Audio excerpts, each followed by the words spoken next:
The Hagmann Hagmann Report for today. It is a terrific Tuesday edition. It's Tuesday, January 20th, 2015. I'm Doug Hagmann in studio with my son, my co-host, fellow investigator Joe Hagmann. Together we are the Hagmann Hagmann Report. Folks, you're about to hear an incredible 3-hour program, 3 hours worth of dismantling the mantra, dismantling the narrative, dismantling the structure of untruth that has been put before us piece by piece.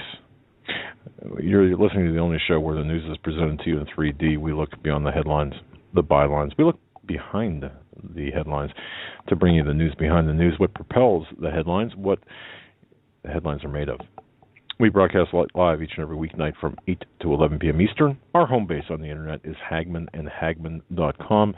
Please, folks, bookmark that, hagmannandhagmann.com. Visit that. We're also simulcast. This program is also simulcast by the Christians United Broadcasting Network. There you can tune us in at the hagmannandhagmannreport.com, different from Hagmann and Hagmann, but you get the idea, right? Thank you for joining us. Thank you for deliberately listening to this program. We know that this is a time investment for you, an investment of 3 hours of your time. We hope never to squander that time investment or let you down. Tonight we're going to have tonight we're going to have Stan Deyo on, second hour. And we're looking very forward to that. I started to say Steve Quayle. He's going to be on Thursday with the 22nd with Nathan Leo. Man, that's going to be great. Joe, welcome to the studio. I have to say this, the lights have not been off since the last night's program in the studio here, in the offices. No, they haven't. And also, another programming note, tomorrow evening we will be live with Dave Hodges. He'll be joining us here for our 3-hour show. And Friday, Katie will be on from hour number 1. She's been on before from Essential Oils. Just to touch base, yeah, exactly on... touch base with the different usages of the oils, plus some updated flu information and ways to combat the new strains of flu that are going around. So tomorrow, Dave Hodges. Looking forward to that. Great. Stan Deyo. Tomorrow, Dave Hodges. Thursday, Nathan Leal and Steve Quayle together, and Friday, Katie from Essential Oil. So full week ahead. And then the second 2 hours on Friday, we're going to get into some symbolism, really, that's in your face. And I want to thank everyone who sent information about The Economist magazine. You know, I know, folks, that people have already. There's several people who have gotten into some great investigative work with respect to the cover of The Economist. I see things a little bit differently. Going to be mapping that out a little bit more on Friday. At any rate, tonight is the State of the Union address. I'm going to start with, before we get into that, I just want to mention this. Ladies and gentlemen, if you've not visited hagmannandhagmann.com, please do so now and read the story about David T. Crowley, Gray State, the film. In case you missed last night, or in case you missed the news or haven't been paying attention, David Crowley, his wife and 5-year-old daughter were found dead in their home. They were dead for a couple of weeks, apparently. At least that's what is being said. Wait a second, I missed that. Oh, yeah. Yeah, the narrative is this. The narrative, what we're being told is, in spite of the fact that he was on the verge of closing some pretty good deals, which I have some independent verification of, he grew into some sort of funk, and ultimately killed his 5-year-old daughter, killed his wife, 28-year-old wife, and then turned the gun on himself. Dog running around for upwards of maybe 3.5, 4 weeks inside the house. You can just imagine what that would be. But at any rate, that's they're saying that he became more interested in guns and had a stockpile of weapons. Oh, the same old stuff that you hear. Let me just say up front here, I don't know what happened. I don't know what happened. But I do believe what did happen is not what the press is saying happened. In other words, I don't believe the official accounts at the moment. I'm not the seeing narrative anything. you just read? Just noted. Yeah, I don't.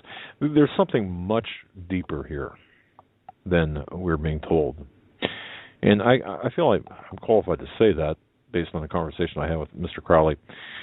Now, this is a couple of years ago, but prior to him being on the show, it was eerily ominous during that conversation when he said he was not prone to suicide. We laughed about it. Yeah. We'll have to go back and listen to his appearances on the show, because I do believe we even covered that on air. I did. I listened to it. Actually, if you recall, and you may not, this was October 3rd of 2012 when he was on. We had the first hour just crazy technical problems. So they were, David Crowley and the actor, they were kind enough to stay for the second hour, which they did. So only 1 hour of the 3-hour program actually survived the technical issues at the time. But before that, the pre-interview, I mean, this is a guy that was very articulate, very, very down to earth, very detail-oriented. He had a vision for his future, the future for his family. And I'm hard-pressed to even believe. Now, look, I know people change. I know things happen. I know that a whole laundry list of things that could have happened. But I do know, based on everything that I've seen, it just does not comport with a murder-suicide. No, and, we've seen this with not only people inside the alternative media, whistleblowers, and it's I don't want to say it's uncommon that each case is obviously in their own right very different, but we had somebody who was a whistleblower who they went and said killed their whole family, killed their dog, then killed himself. Right. A lot of times, most of the time with suicides, people kill themselves. They don't bring their families into it. They don't. Very rarely, and usually there's a lot of mental disorder, some kind of PTSD, rage. You can see the indicators almost. They're signs with this kind of violence. Sometimes in retrospect, by a family member or a friend, close friend, you can. Yeah. There are clues that are left most of the time. And we've seen our share of murders, suicides, because of our work. And honestly, as you said, you've got to approach each case as a different case, obviously, different circumstances, different. However, the methods of approach to each case are the same. Yeah, that's why if you think about it, there has not been, aside from the forensics, there has not been a book about how to investigate a homicide or how to investigate a suicide. Again, outside of the forensic aspects, they're always changing. And there hasn't been a book written since, for a couple of decades. And what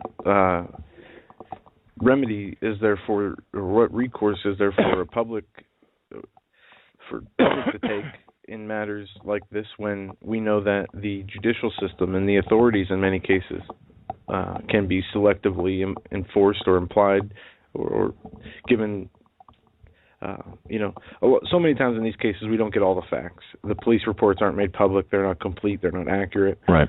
There is a controlled... And I'll say there's a good reason for that sometimes.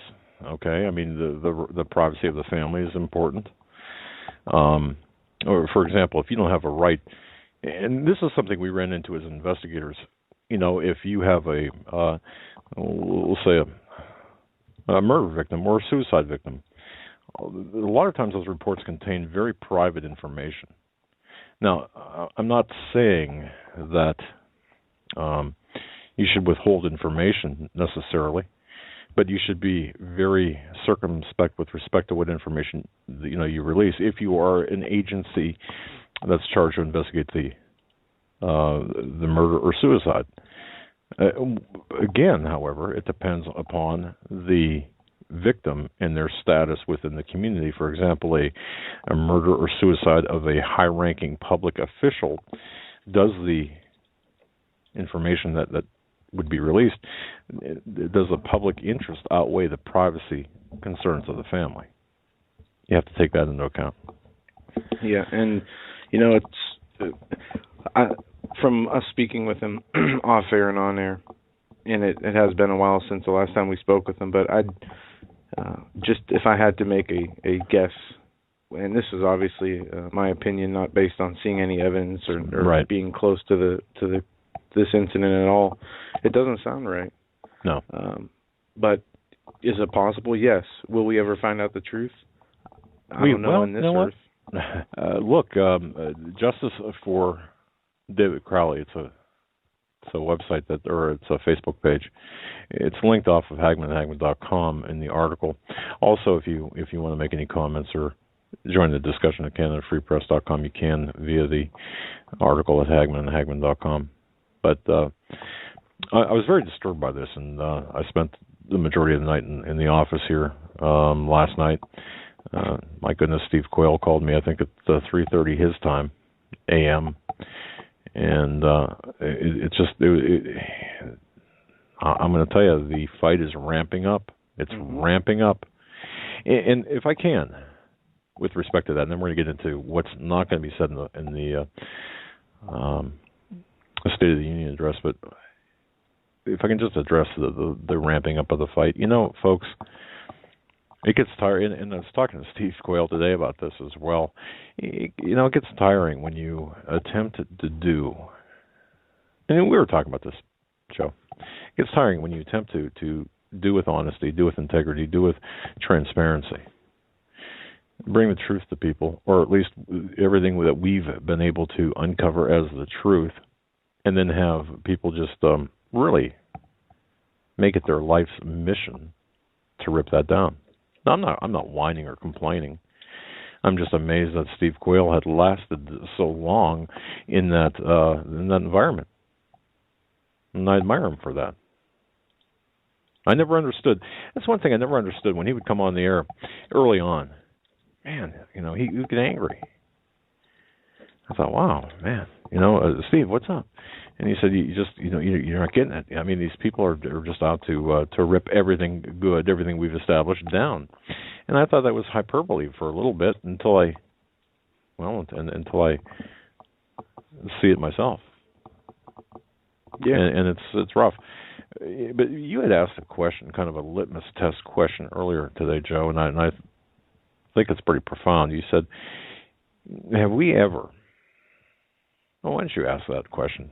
I can't do it any better than you. I said, since the first show, in any radio show, and any time we've ever, spoken to the public, have you ever intended or wanted to, or had any intention of misleading anybody in any way? Oh, okay. And that has become the litmus test question. And of course not. No, of course not. And even if we did so by... in error, for example, we would correct it, and we have corrected it. But some of the stuff, some of the allegations out there are just pure fabricated BS. Quite frankly, from people who are either, I believe, who have mental issues. Frankly, that's just spiritual me. Issues and spiritual issues, right? Real life issues. Yeah. Family issues, money issues. Yeah. It runs the gamut, yep. And it doesn't take much to trigger. As we see people, and many guests from Paul McGuire last week, Pastor Langford, have talked about this, the people who are moving and growing closer to the Lord versus those who are moving away from the Lord, and the vengeance, the hate, the spirit of, division, right? The spirit of jealousy, whatever it is that is a negative. If we can't move and work together towards one goal of believers of Jesus Christ, then we have a problem. If we can't put aside all the other differences, egos, whatever it is. And we're seeing this, and we're getting more and more reports of this through letters. And I've read so many letters this week. And oh yeah, I want to say a special thank you to Valerie. We read your letter today, and just what an inspiring story. And thank you so much for sending that. We will be replying to you, but it was a long letter. Just wanted to say thank you, and so many others. Wit and so many people who have taken the time out to write. I mean, we read all of them, but we're seeing the spirit of division, though, Joe, in the families, and that's where it applies to the listeners. You as a listener, you hold a very special belief system. When I say special, I mean you hold the belief, the true Christian belief, and you're going to pay the price for that. You're going to have people that are going to try to tear that down within your family, within your circle of friends and family and acquaintances and coworkers. And we can look at it in a number of ways. In Ecclesiastes 12:12 or 12:13, it says, "Let us hear the conclusion of the whole matter. Fear God and keep His commandments, for this is the duty of man." Amen. In the New Testament, it talks about loving the Lord and loving your neighbor as being the whole of the law. Basically, it's pretty hard to do, doesn't it? Yeah. Do not hate one another. Do not come against one another. Correct in a spirit of humility and meekness. Sure. Be willing to be corrected. Walk together. Be solid in your foundation, in the Word, in the Spirit, in your faith. I was looking at scriptures pertaining to the word fear. And in Proverbs 29:25, it says, "The fear of man bringeth a snare, but whoso putteth trust in the Lord shall be safe." Right. We also have in Matthew 10:28, "Fear not them which kill the body, but are able to kill the soul, but rather fear him which is able to destroy both soul and body." And I don't know if this is the appropriate time or if it's an extension of what you just read. It amazes me when we talk about an issue. We talk about fear. And I find that knowledge, at least accurate knowledge, replaces that fear. For example, it doesn't matter what the issue is. Even in the Lord says, fear of the Lord is the beginning of knowledge. Correct, but in the practical application, for example, people talk about fear mongering and it's a spirit of fear and it's not of the Lord. Well, to me, when we talk about an issue, whatever the issue might be, the immigration issue, the Muslims here in this country that are intent on destroying this country, whatever the issue might be that represents a threat to you ultimately. Or talk about the collapse of the monetary system. I'll just use that for example. When we talk about that, we offer more knowledge. For example, we'll say, well, so and so has written a book. Here's information about it. We found it to be helpful. And you can increase your knowledge by this book. People will then say, well, wait a minute, you're peddling books. You're profiting off books. Well, I didn't write a book about that, or your guest is. Really? No, it's very simply we are providing the avenue for additional information. Now, I heard somebody say, well, peddling freeze-dried food, shame on you. Well, isn't it? How is that a problem? And I had to ask myself that too. Is this a legitimate complaint? Of course not. Really? If we, for example, if we said, here's the problem, in a situation where the economy does collapse and you will be perhaps without food if you don't prepare, there'll be supply disruptions. If we didn't mention, maybe you're a first-time listener, if we didn't mention long-term storable food, I think we would be remiss. And people have a problem with that. And shame on you. Shame on you. Really? Like you said, each person is at a different walk in their spiritual journey, their journey of awakening to the truth that this life is an illusion, that this government, this system is an illusion, that we're not under what we thought we were. We are not what we thought we were, even as people of a nation, one nation under God. When we learn that these things we trusted in, and these precepts of man are falling around among us and in front of us, that is going to bring emotions out of people, because it does, and has in my own personal experience, when you're shattering paradigms, your paradigms are shattered, it leaves you feeling vulnerable. It leaves you feeling unsure. And I'm not going to read this whole letter that Valerie sent, and this is Valerie from Alexandria, Virginia. Yeah, thank you, Valerie. So what a wonderful testimony. She goes through and writes these changes that happen in her life. How first, when she comes to the way to the truth, that shock is one of the first emotions she experiences. Second, she says fear. Learning the truth has caused me to feel vulnerable and overwhelmed. Goes on to talk about... But see, it's how she handles that. It's how we all handle that separates the true believers and the followers. And sometimes we need to help one another. And she continues and goes on, says grief was the next. Learning about love of this country and being a patriot, experiencing grief, seeing how the truth of what this nation has become, what that has turned, emotions that has turned in her. Fourth, she says anger. She's angry for the reason that she's been deceived for so many years. Fifth, love, she says.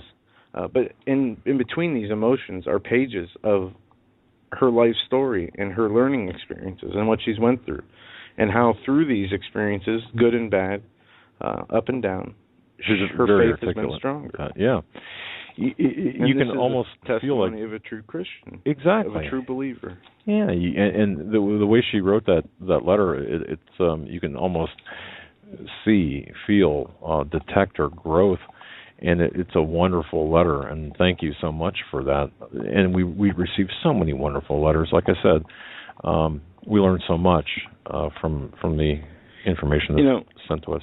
I don't know about you, but a lot of times reading those letters keeps me going in a way. Absolutely. Because you were talking before the show, and at the beginning of the show, of being discouraged, frustrated, throwing your hands up in the air basically and saying, what more, what can I do? What am I not doing right? Why are all these problems coming up that have no basis in truth, or where are all these issues stemming from? And the more I seem to try to fix it or rectify it, the more frustration I feel, the more, and I pick up one of these letters and I read what somebody else is going through. There you go. And my problems disappear. Yeah, because exactly. They're nothing compared to what so many other people are going through.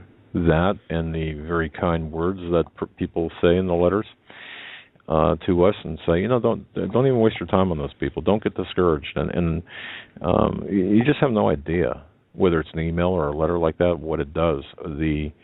I don't know. It just really, it's like a B12 shot or whatever the B vitamin is that you get. It's like a shot in the arm, keep going. Because there are so many people that we've encountered out there who really understand what's really going on, and that far outweigh and overshadow the naysayers and negative people, and I'll just say liars, really. And how do you, just imagine this, folks. I mean, imagine here you are, you're living your life, whatever you're doing today, and a coworker goes to your boss, or coworker goes to another coworker and says, that John guy, he's been beating his wife and cheating on his wife. And John, you, or whoever you are, he never done that. It's a fabrication from whole cloth. How do you prove, or how do you disprove something like that? Really? Man. So, or for the ladies, the same situation, or pick something else. It's difficult, and especially when you're in the public eye. The higher, and I had somebody tell me this, the higher profile you go, the more detractors you'll have. And a lot of that is rooted in jealousy and envy, and a lot of that is rooted in other spirits of negative spirits. But when I say jealousy and envy, I don't. Well, I look around and I'm blessed for, we're blessed for what we have, but boy, there's a whole lot of more people to be jealous and envious of. But having said all of that, we're in this for a reason, all of us, and it hurts. Well, I think more of it as being in your shoes, folks, the listeners, going through with you, because your family situation. Let's say if you've got a disbelieving father, mother, sister, brother, son, daughter, or if you've got if you're working, and as you're working, you're working in this atmosphere of hostility. Boy, where's your outlet? How do you cope? How should you cope? How should you handle? And we're seeing more and more people, as they become awakened, develop in that realm of hostility all around them. And we understand, and that's a natural response. As going back to the letter we quoted,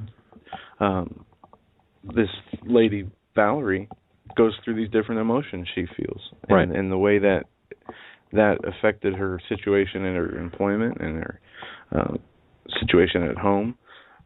She says she has an elderly mother that she has to care for. I think she's 87, and worrying about how to take care of her mother if something were to happen. And the letter progresses from how she worried about how all these things would how she would be able to stay alive if the electricity went out or the economy stopped, or even a localized incident in Montana today. I don't know if you saw the oil spilled into the drinking water in parts of eastern Montana. People were I did. I mean, simple things like this we need to be ready for. And I mean, if you don't have running water, you can't live too long. If you don't have access to fresh water, that's correct. They say no shelter in bad conditions, 3 or 4 hours, no water, 3 or 4 days, no food, 3 or 4 weeks. Yeah. And these are real issues that are facing everybody. They will affect you as they affect us, as they affect someone else. I mean, we're in this equally. Now, obviously, the more prepared we are, the better off we are. But still, how do you prepare for an apocalyptic scenario? You really can't prepare your heart. That's right, spiritually. And that's the only thing you can prepare. Everything else is an asset, but it has to be ready to be dropped at the at an instant. That's right. The only thing we can depend on is the Lord. The only safety we have is in the Lord. The only safe dwelling place, the only resting place. I'm not going to go through every way it is put in the Bible, but it's spelled out in so many different ways in the Old Testament and the New Testament that those who walk with the Lord, those who draw near to the Lord with their hearts, and who love the Lord and not the world, will be taken care of. They have nothing to worry about. Right. As long as our faith is strong, and we know everything else beyond that is unimportant. Right. If your heart is not prepared, if you're spiritually not prepared, nothing else matters. So stop there and make sure that your heart is prepared. Make sure your relationship with the Lord is the way it's supposed to be. Folks, pull up a chair. Pull up a chair to your computer or to wherever you're listening, and join us here at the table as we talk.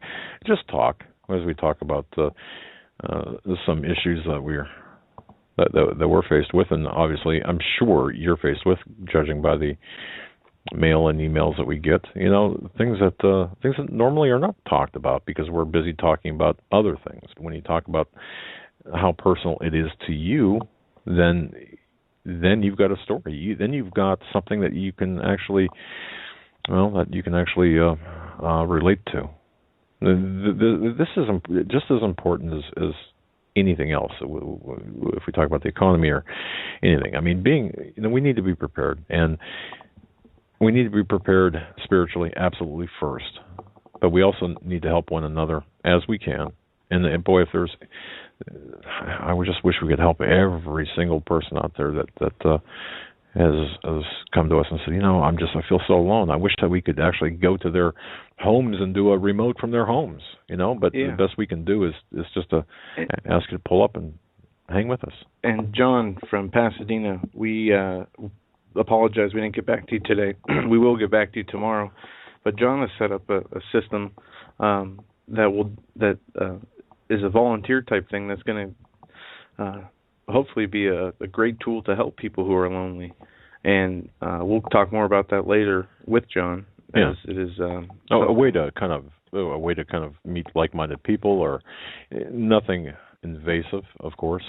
And a free service provided by volunteers to fellowship with each other, right, at any time of the day or night. And that's something they're putting together along with American Survival Wholesale.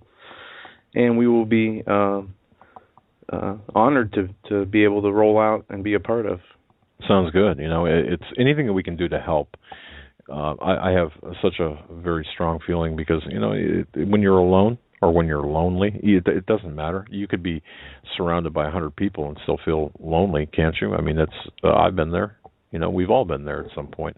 And it's a very, very agonizing place to be. Yeah. We want to help in some way, shape, or form. And at the very least, you can count on us for being there. We try to get touch everyone, or let people know personally that we're listening, or we're here for you. And sometimes we can't get to everybody. I mean, it's just amazing the volume of mail that we get, but we try to touch everybody in terms of letting them know, hey, thank you, we got this, we're looking at this. And but we've got such a great listening audience, and each and every one of you that are certainly important to us, which makes me, going back to the original statement, Joe, and I think that just one more time to clarify this, we never want, and it's not our position to frighten anyone, to make anyone feel frightened, alone, or frightened and vulnerable. That's not what we try to do. And if we roll out information, provide information about a particular topic, you've got the option, for example, some of our guests, they've got books, you've got the option to read their books. You could buy them, in most cases. Pray. Right? There's a lot to do. But we also try to give you the practical solutions as well, and then we get, then to have people say, well, you're just profiting from fear. That to me is one of the most, that's a lunacy, in my view, because, the very same people are saying that, we'll listen to an insurance agent say, well, you better have fire insurance, or your home might catch on fire. Oh, you fear monger, get out of my house. Yeah, it's sad. Yeah. But it's obviously a effective way of divisiveness today. Absolutely. So it will be used. Yeah. And Joe, when I listened, it was about between 2 and 3 this morning. I listened to re-listened to the conversation that we had with David Crowley. Yeah. And you're really good in that interview. And I thought, man, I should shut up. But you were really good in that. It saddens me. It really does. And think of the context, the time of that interview. That was, I think, 6 months after Breitbart and 5 months before Hastings. And wow, it just. Again, folks, look, we don't know what happened. We don't proclaim to know what happened, but all we do know is it certainly does not fit the narrative. Before I forget, folks, Prophecy in the News Conference, March 5th, 6th, and 7th. Prophecy in the News. If you just go to Prophecy in the News, please join us in Orlando this year. If we missed you last year, this year we're actually going to be presenters this year. We're sharing the stage with. What are they thinking? Yeah, exactly. People will come to listen to us, just to watch us fall over each other. No, we do have something very special planned for our presentation, and we're not going to get into it, but make sure, lock in your tickets for Prophecy in the News, and when you do so, just tell them you heard it on Hagmann and Hagmann, only because they like to know, in talking with the people behind Prophecy in the News, they like to know where the interest, or where they heard about it and stuff. So we don't get any credit for it or anything like that, but it's just for demographics. And if you don't want to, you don't have to. My goodness, we don't want to violate anyone's privacy. Let's get into some. Yeah. I just want to mention this. Simon Black, Sovereign Man blog, 11 facts that won't be in the State of the Union address tonight. Simon Black writes, the real issue is not where the United States is today. The problem is where it's going, and where it's going very quickly. And isn't that the truth? There are several points here, and I'll just rattle them off very quickly and then toss it back to you. Today's young Americans, for example, first generation in this country to be poorer, have less money than their parents, have less assets than their parents. That bothers me a lot. And I remember being a young child and having my dad say to me, you're gonna have more than I ever had, as a child and as an adult.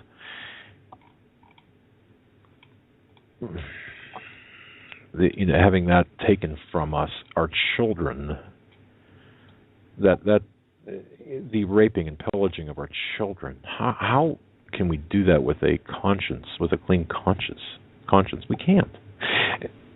They will also pay all of their lives into a retirement system that won't be there for them when they get there. What was the one founding father's quote? I'm not sure if it was Thomas Jefferson. Oh, yeah, and Dad, you might want to mute your Skype over there, because I have to sign into the studio. How do I do that? What do you mean, mute my voice? No, mute so you don't hear those beeps. Oh.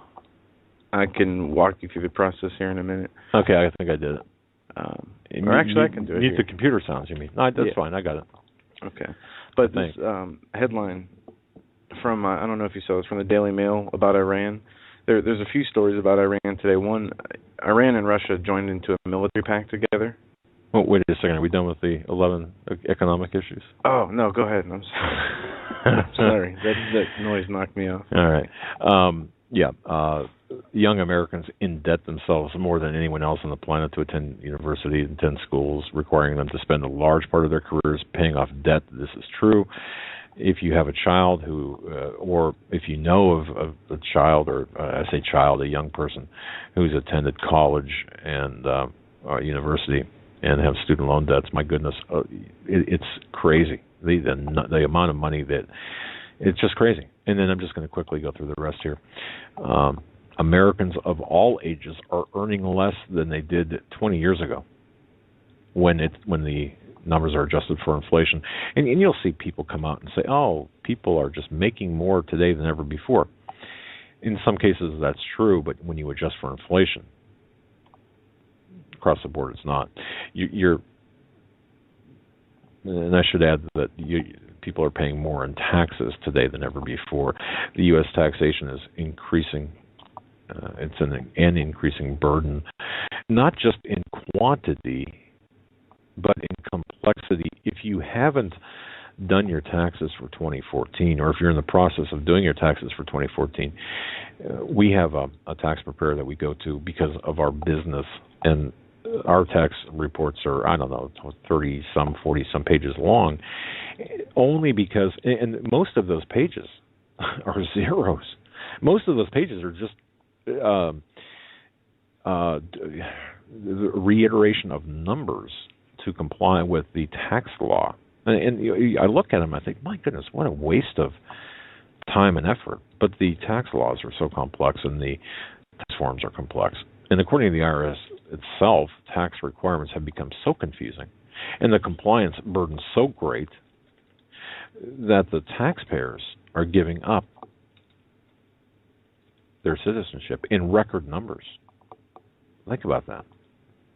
You don't want to file your taxes and all of the laws and statutes, so you're going to give up your citizenship. That's amazing. Despite the record levels of tax collection, however, our national debt continues to increase. It stands more than 18 trillion, well over 100% of the GDP of our country. That, folks, by itself should tell you something right there. You're not going to hear this coming out of the mouths of Obama tonight. None of this you're going to hear. Over 14% of all federal tax revenue collected goes to pay interest on the debt. Another 20% goes toward, well, war, destruction, war, bombs, drones, spying. 20%. You're paying for it. We're paying for it. You're not going to hear that on the State of the Union address. They also create roughly 200 pages of new rules and regulations every single day. You talk about out of control. You talk about subjugating the population to a leviathan. The rules govern something as sacred as what you can and cannot put in your own body, or often make it more difficult to do business. We've seen it. We've seen the regulations with respect to the licensing aspect of our business. It's crazy. It's just absolutely restrictive. It's suffocating. Many of these regulations that I referenced, they carry severe civil and criminal penalties if you fail to comply. That's why the rate of civil asset forfeiture is skyrocketing, and why America leads the world in the number of people incarcerated, that along, of course, with the, quote, war on drugs, end quote. It's interesting. More people today rot away in prisons than did in the Soviet Gulag at the height of communism. Think about that. Can you imagine? We've got more people in U.S. prisons than the Soviet Union had in gulags at the height of communism. And many Americans are serving a hard time for victimless crimes. Victimless, nonviolent. Yeah. Anything from drug possession to child support to failing to abide by some obscure regulation they didn't even know existed. Yeah, when I say child support, I don't mean somebody who is 3 months or 3 years behind. I mean people who are a month or two behind that are being put in jail, and exactly. It's all to feed the system with its own money. I mean they need to fund this system, and you know how much money is made off basically slave labor in prison, if you want to call it that, when prisoners get paid, anywhere from 15 to 50 cents an hour. I think 50 cents would be the 1% in prison. But the labor that is gained from that is priceless to these people. Right. I mean, you can't buy slave labor in China that cheap. There are consequences to racking up $18 trillion in debt. There are consequences to treating people like cows, like sheep, and regulating every part of their existence. There are consequences to awarding total control of the money supplied to an unelected central banking elite.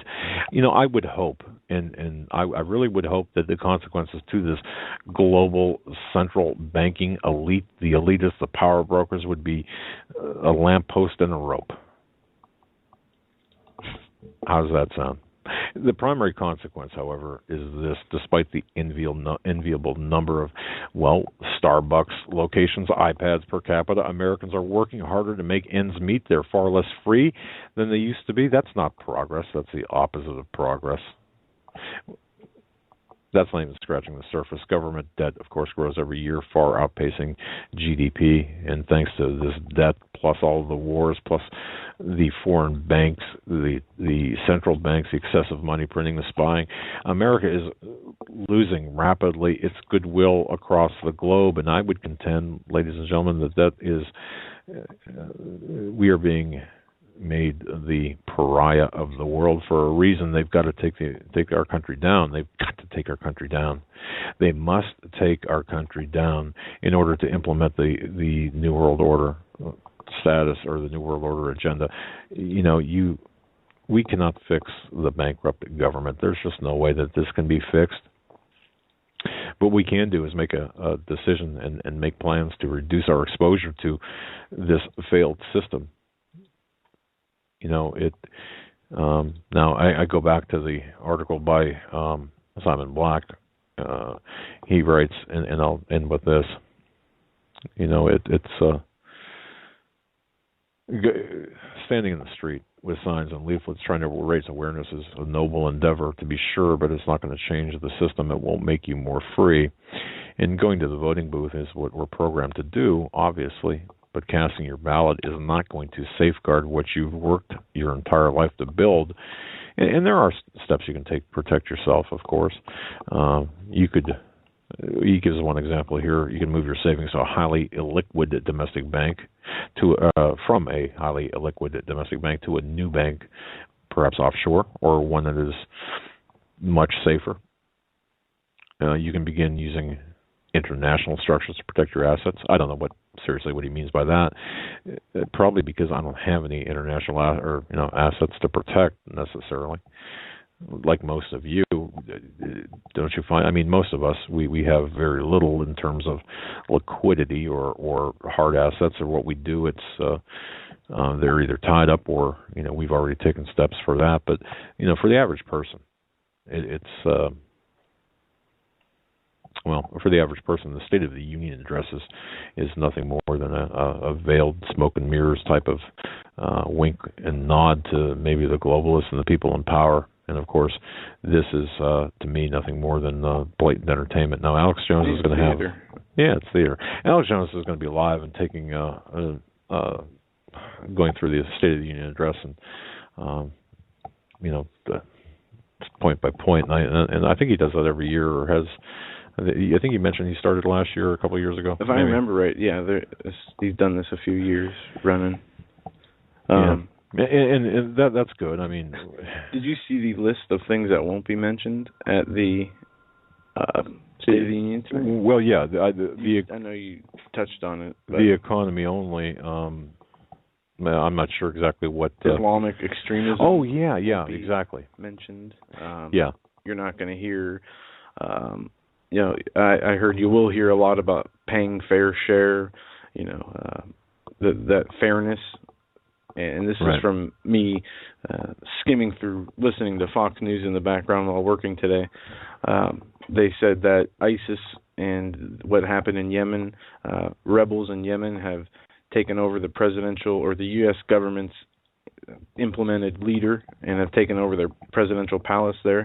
And we have, you're not going to hear about the debt. You'll hear about the how the economy has been brought out of a recession into, now a recovery, they'll say.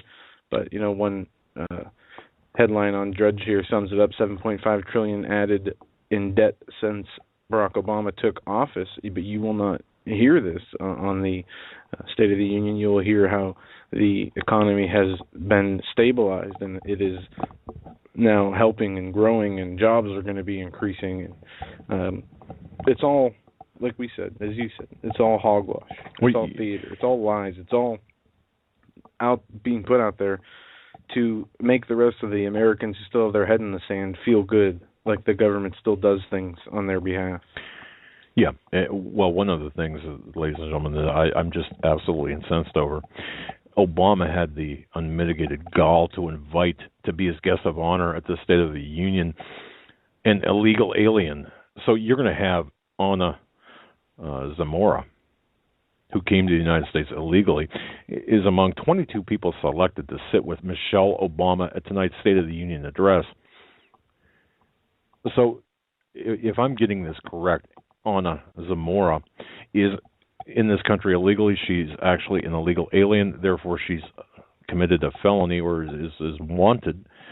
I would say that if Boehner and others in Congress had any guts whatsoever, had any integrity whatsoever, had any rationale whatsoever, they would have the sergeant at arms get Anna, escort her to the door, so the Capitol Police or the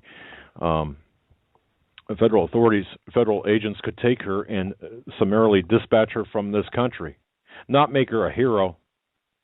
What in the hell's wrong with these people?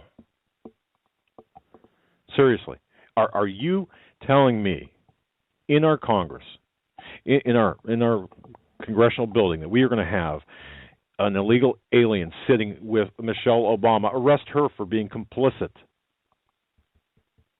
The rule of law is meaningless to these people. It's their rule of law, actually.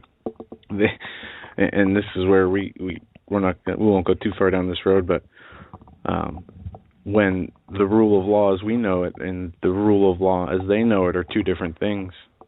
When we think we're following the rules they've set up that they're following, to find out that they have their own secret set of rules that we're not privy to, nor do we even count as people under, then you can start to see why things are done the way they are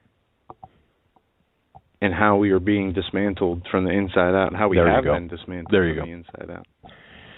Well, there is this wholesale affinity toward treason, toward sedition. This is profoundly insulting to every one of us, to all American citizens, to all citizens of this country. You know, I'm looking at a monitor here, and all of these power elite, these congressional people walking down the aisle, and everybody on each side, they're treating them like royalty, like these people don't put their pants on the same way you and I do. To me, these people are nothing. They're meaningless. You know, it's sad. And you got Bonnier up there, and you got Biden up there, the ever smirking Biden. You know, just turn that off. I just can't. How can anyone stand to watch this? This is absolutely. Well, what they're doing is, and see, the people who do understand and are awake and are watching this, and I see how you're getting worked up. This is what they want. This is the whole reason. I mean, it's theater for the average American idiot out there, and I'm not saying people are idiots. I'm saying the willfully ignorant people. Right, willfully ignorant. But for those who are understanding and who do watch this and who wait and who look at the words that are said and understand the lies and get more worked up and more angry and more frustrated because they know what they're saying is a lie and they can prove it, that's the response they want from you. They want to knock you off your game. They want to knock you into an area where you're working out of emotion rather than on fact. Well, I think you can be righteously angry and working off fact at the same time, but how many people can do that and do it properly? Yeah. I wouldn't sell people short, but you're exactly right. I mean, it's easy to allow the emotion of anger to take over you. But it's incredible. So you can have the State of the Union address on in the background, of course, and if it's your leaning, certainly you can. InfoWars has got the taking apart the State of the Union, running it live and going through it with a fine-tooth comb. But just think, you've got the special guest of honor, a legal alien, a lawless one sitting with the lawless one's wife, the renegade in chief. It's an amazing. It really is amazing. And you know, royalty. Do you know, Joe, that Obama spent more for dinner in Hawaii than the State of the Union tax credit for families? No. Yeah. You know, Obama tonight plans to pull the American family out of the economic plight. Is how he plans to do that is through a $500 tax credit for two-earner families. In a fact sheet, and you can find this fact sheet at whitehouse.gov. It provides a new simple tax credit to two-earner families. And to me, there's something wrong with that, because I believe that taking the wife out of the home, and I'm sorry, folks, if this offends you, but I believe the family structure is the husband provides. I mean, ideally, the husband provides. And I know that there are situations where you've got to have the wife working, and I understand that. But in really for a true nuclear family, what you've got is, or what you should have is the breadwinner, the husband going out making a living. And I know that sounds really antiquated, doesn't it? But you got the husband making a living, coming home to the wife, and spending quality time with the wife and family, with his wife and family. And I understand that circumstances happen that a lot of people can't do that. I get that. I fully understand that. But the world would be. I think a lot of problems would be solved with a nuclear family, with a family of that consistency that would compromise or comprise make up the nuclear family. So anyway, he's rewarding, number one, he's reinforcing and rewarding a non-nuclear family. But yeah, he spent more money in his Hawaii dinners than his tax credit. The credit wouldn't even cover the tab for two people at Hawaii's Vintage Cave restaurant where the Obama and his wife dined on New Year's Day. There it cost $295 per person, and that didn't even include beverages. So right there, one lunch or one brunch or dinner, $300 a pop. Yeah, when's the last time you had a $295 meal? Man, I never had a $200. Seriously, I would, do you do this, folks? Sometimes you think, what if I had like all the money, a ton of money, and I didn't have to worry about money? Even then, I wouldn't have a $295 meal.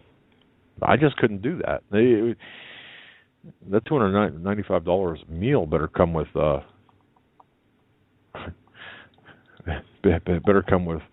something more than food. I don't know what. Maybe I don't know, but just the waste out there is tremendous. Anyway, and coming up here shortly is going to be Mr. Stan Deyo, StanDeyo.com. And in the third hours, we will take your calls. Let's do that. 661. In fact, you can ask us anything you want. We'd like to get through a lot of the phone calls. We'd like to get as many people on as possible. That's not to say that we want to cut you short, but if we can run through the calls quickly, that's 661-244-9839. So you can hop on board now, press 1, and we'll take your call. But just a lot of things to get into, and we covered a lot of ground. A lot of just plain discussion, Joe, today. The first hour, just kind of decompressing, if you will. Mm-hmm. Pull up the chair and let's just talk and let's just have some conversation. I think I just think it's important. And just let me lastly say this. We want to thank each and every one of you for your support, your kind words, your listening to this broadcast, and you just have no idea how much that means to us. And by supporting us, and as you've done, we're able to reach more people. We're able to do more for other people, just like we're supposed to do. And we do that. We do our best to help others. And sometimes it comes back to bite you in the butt. Just ask Steve Quayle. Yeah, it comes back to bite you in the butt sometimes. But for the most part, that's what we're supposed to do, and we really appreciate it. So, anyway. Joe, so the State of the Union address is going to be starting. Also, we're going to be looking at, and I mentioned this last night in closing, Seahawks versus the Patriots. I really believe that there's symbolism here, planned symbolism. I don't know, folks. What do you think? There's been games in the past. I think that was the Super Bowl after the Twin Towers fell. The Patriots played. The Patriots won the Super Bowl, and I forget who they played, but it was kind of symbolic to see them win. So in addition to the Super Bowl halftime, you get the Super Bowl itself. And the Seattle, I think, was one of the teams. I don't know. It was the Seattle, Joe, that was so far behind, and they came. In fact, I had my wife had the game on, and I asked her what the score was, and she said, I think it was the Seahawks that were losing horribly. And this last week? Yeah, and I said, don't worry, they'll win. We're down by 2 touchdowns with less than 5 minutes to go, and they came back and won. And I have rarely watched football the last 3 years. I watched that whole game. Me and my wife watched the whole game on Sunday, the first one. And I don't even know why we watched it, but once I started watching it, I said, no, leave it on. I want to see how this goes. And we were talking about how Seattle, was one of the few stadiums or only stadiums that their crowd, when they get going, it measures on the Richter scale. Yeah. And so I was watching it, and it was a complete domination of the Seattle Seahawks. They did nothing in the first half. They had 4 turnovers, I believe. The quarterback was 1 of 8 with 3 interceptions. Just completely one-sided game. And then, it kind of remained that way until the end. Seattle scored a touchdown, and they were going to do the kickoff. I left to go to the corner store a couple blocks away to get a loaf of bread and some eggs. It took me 3 minutes maybe to get there, and by the time I got to the store, they had scored another touchdown, did a miraculous 2-point conversion, and I got back home. And by the time I got back home, they were ahead, and Green Bay had kicked a field goal, and they were going into overtime. As soon as I mean, just like you, I knew they were going to win. It just was the way it seemed it was going to be. And even I told my wife in the first quarter when they were doing bad in the first half, I said, "You watch, Seattle's going to come back and win this game." I don't know why I said it. I have no ability in predicting any kind of sporting events, but on Friday we're going to talk about the significance of the teams, New England and Seattle, why this is so important, why this I believed this to be, and this is just my personal belief, personal belief based on investigation and research that I've done. I do believe that we're being shown things. We're being given this. This is all theater for the masses. You know, when I said that to my wife, I said, "Don't worry, Seattle will win." She laughed. She said, they're not going to win. They can't win. And sure enough, and then she said, "How'd you know that?" Well, and there was another gentleman there who said, "I got to tell you, you were right." And I do believe that it's rigged, and some people will roll their eyes and say, "Oh, come on, it can't be rigged." Well, no, it is. All right, folks, you're listening to a very special Tuesday edition. Every Tuesday is special when we have. I've heard more today about what won't be said by Obama than what will be said, so it'll be interesting to see what does come out of his mouth tonight. Oh, is he? I was just sitting here reading a transcript of the speech of the State of the Union right now. I thought it had already been on. Well, he's on now. What they do is they submit the text of the speech concurrent with his appearance on television, and it's kind of I don't know what you'd call that. It's certainly anticlimactic, but they've got the text of his speech, and then of course the response to that, the Republican response to the text of to the speech would be forthcoming after his appearance. But Stan, I find it very unsettling that you've got an illegal immigrant, illegal alien, sitting with Michelle Obama in the guest of honor section, when in fact that guest of honor, that illegal alien, that illegal immigrant, in my view, should be handcuffed and perp walked out of the office or out of the halls of Congress because of her illegal status. I mean, she is breaking the law and being facilitated for felonious activity by the very people in that room. It just amazes me. Well, I agree. Couldn't agree more. Man. And we're seeing this develop. We're seeing this take place all across the United States, this lawlessness, this spirit of lawlessness. And I think that you've talked about this before, the spirit of lawlessness that's really enveloping our country. And I think that's perhaps it's never been more pervasive than it is today. A lot of the stuff that he does say in his speech is somewhat general, so he's got wiggle room in all kinds of directions. But tonight in his speech, he says, between now and this spring, we have a chance to negotiate a comprehensive agreement that prevents a nuclear-armed Iran, secures America and our allies, including Israel, while avoiding yet another Middle East conflict. Now, and there are a couple more sentences after that. There are no guarantees that negotiations will succeed. Well, yeah, right. And I keep all options on the table to prevent a nuclear Iran. But new sanctions passed by this Congress at this moment in time will all but guarantee that diplomacy fails, alienating America from its allies and ensuring that Iran starts up its nuclear program again. It doesn't make sense. That's why I will veto any new sanctions bill that threatens to undo this progress. The American people expect us to go to war only as a last resort, and I intend to stay true to that wisdom, says he. Well, he's going to blame it on the Congress, obviously, and we'll give him wiggle room to get out of doing what needs to be fair to Israel. And then, of course, the great hunk of his speech tonight is on tax reform, so that the poor can get tax relief, and the rich. It's interesting that I'd like to see what his real cutoff is for being rich, and the rich will, of course, have to pay more taxes, and guarantee that people can have free community college education that someone will have to pay for. Certainly not him. I'll just tell you what, this guy, he just gets my blood to boiling. Yeah, $60 billion, I believe they said, would be the cost of community college, free community college per year. Oh, yeah, and the rest, I'm sure. Yeah, I mean, the one thing I heard that they would talk about tonight is paying your fair share. I saw an article the other day that less than 1% of the population holds more than 50% of the wealth.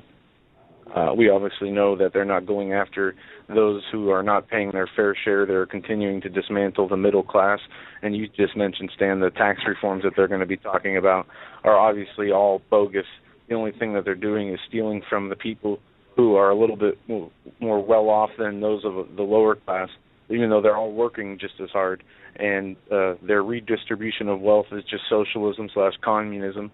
And this is where we are as a nation now. Absolutely. I couldn't agree more. This is astounding. People have been warned about this for over half a century by a lot of us, and they just walked right into it. Just amazing. I don't know that we'll be able to turn this around. I mean, it's just gone too far now.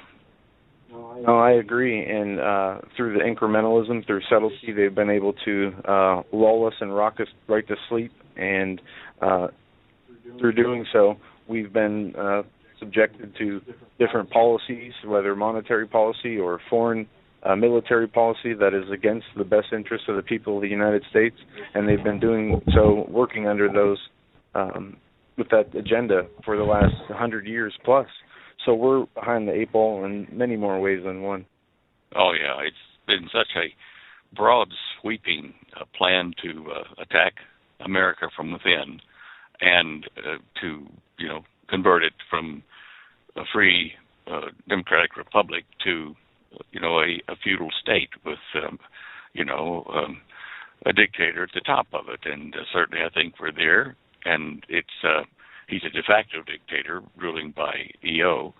And I think what we're going to see quite likely is a situation arises where, for the, quoting him in the future, for the good of the nation, he'll have to just cancel the presidential election until he can solve the crises that will be at hand sometime between now and the 2016 elections. I just see it coming. I don't think he's going to leave office. He's got too much power now. That's an interesting observation and something that we've talked about here. Also in the previous Bush administration, we talked about the possibility of George Bush not leaving the presidency under the powers through the Patriot Act, and seeing how this has been expanded under Obama to the indefinite detention clause and I forget the name of the the legislation that allowed that to be entered into the law. But we have all the laws in place now to displace, remove, disappear, kill, relocate any American citizen for any reason, because the land is not theirs, the property is not theirs, the businesses they built are not theirs, their assets aren't theirs. Everything's in place, in the law, recorded. The only thing they need is their driver for action to do what they want to do. Well, you just stated it. I mean, the cause of just a few minutes ago. I mean, the powers that be, the illuminists of this planet, have been, by gradualism, getting us to that point. And it really didn't matter what party was in power at the time. The behind-the-scenes operators were getting laws passed, were getting people appointed to permanent positions in the infrastructure that aren't subject to being replaced by elections. And just bit by bit, whether Republican or Democrat, they've been putting those laws in place. And now, of course, these laws that have not been used much in the past could be used all at once and suddenly disappear a lot of us that are speaking out like this. We've all talked about this, off air and stuff. The moment's coming when they're coming for us. Absolutely, and that moment seems to be coming quick. Switching gears here, I want to. I saw an article. This Iran Hezbollah planning an imminent joint invasion of Israeli northern Galilee region, according to high-level intelligence sources. Have you heard anything about this, Stan? About a build-up between the Iranians and Hezbollah and the planning of an Israeli invasion? Not exactly that, but I know that the Iranian General Qasem Soleimani, that I've been telling people to keep an eye on, is really gaining popular support in Iraq and in Iran, and even with the al-Nusra Front, which we've been watching for some time as well. They all seem to be going against ISIS, but at the same time moving ever closer to getting Israel. And I think Qasem Soleimani is a guy we have to keep an eye on what he's doing, and that will give us a real heads up as to whether they're going to go for northern Israel or not. The Galilee is in the northern part, and it's south of the Jezreel Plain where the War of Armageddon will take place. But anyway, no, I don't have any more details on what I've been reading on Soleimani's rise to power in the last 2 weeks. I mean, really, really rocketing up there. And he's a military genius. So if he's got a way figured out to start causing Israel trouble in the Galilee, I'd pay attention. He may be suckering Israel into some sort of a preventative action, to keep Iran and Qasem and the rest of them out of Israel or from attacking Israel direct. And it's kind of a chess game. He's like daring Israel to do something, behind the scenes, so that publicly Israel can be blamed for causing what's going to happen there. And I'm not saying the Israel government is totally innocent of bad decisions or evil decisions. I mean, they're just politicians like we have here in this country. Well, perhaps not quite as bad, but, I think any politician today in power in major countries is going to be subject to really bad decisions, whether he wants to or not, because they're all puppets for, the George Soros types of the world. This is crazy planet. It really is. Stan, people have taken me, some people have taken me to task for saying that. Some people can't get it through their heads. Thank you for sending that link to me, by the way. Trying to explain that, in governments, there are criminal cabals, criminal elements within all governments, whether it's America, it's Israel, it's Russia, it's name the government. You've got a criminal element that has insinuated itself within the government. And my goodness, if you mention, it's okay to talk about the United States, the criminal element within the United States, but if you mention, there's a criminal element in Israel, well, you're anti-Semitic. And that's a furthest thing, because we stand for Israel. Rubbish. Yeah, that's rubbish. Thank you, Stan. Yeah, exactly. Look, I mean, you're right. I mean, so go on. Go ahead. No. I really have nothing more to say about that except, to get your take, as a man of wisdom and knowledge, and you've written about this kind of thing. I mean, it seems like I don't know. There are people out there that want to take you to task or take others to task for the truth, speaking the truth. They can't handle the fact that government of men has been insinuated, or the evil has insinuated the governments of men. It's it doesn't mean that we are anti-Semitic. We're anti-criminal element, and that's kind of the whole thing. So, look, if you were to ask me, would I rather live in the United States under the current type of government we've got, or in Israel? I'd choose Israel. And would I complain if I lived in Israel about the mistakes or bad actions of the government? You bet. I mean, go to Israel, and you'll see that there's a lot of complaints about the government from both sides, from several sides, because they have a multi-party system. But in the Haaretz and the Jerusalem Post, you look at these things here, they speak out against problems in their leadership, and you should have that right. Anyway, look, we support we support giving food to the children in Israel, to the house of Israel, which is people, rather than to the government there. And, Avi Lipkin, as I've said before, I don't know, did you ever talk to Avi Lipkin about that new party he's trying to start in Jerusalem, the Judeo-Christian Party? Briefly, I think. Yeah. We talked to him off air about that, and the next time he's going to be on there, he'll be talking about that more. In fact, I think he was on his way to Jerusalem, or on his way to Israel when we talked to him last time. Yeah, he was going back to try to organize the party to have a better shot at getting into Knesset. But No, look, I will still support Israel, and in spite of the bad decisions that some of their leaders are making. And I think that Netanyahu has probably been less damaging than, say, the Peres government. And the former Prime Minister Shimon Peres has been kissing up to the Pope, wanting to start a world religion. And I'm more afraid of him than I would be of Netanyahu. So whoever says that we're being anti-Semitic for this, they are just dead wrong. We are pro-Israel, pro the nation of the Hebrew tribes, but not exactly supporting every decision that the Israeli government makes, or the American government for that matter. Absolutely. Yeah, it's an equal opportunity complaint line here. Stan, you mentioned Iran, and this is something that this might seem like a very academic question to you, but let me ask this anyway, because we have people out there wondering the same thing. I talked to a gentleman today about this as well.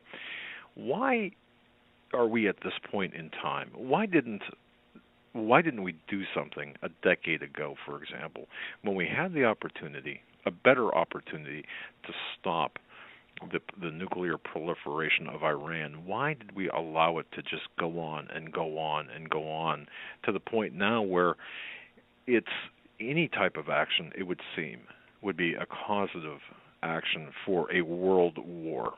Why didn't we do something a decade ago?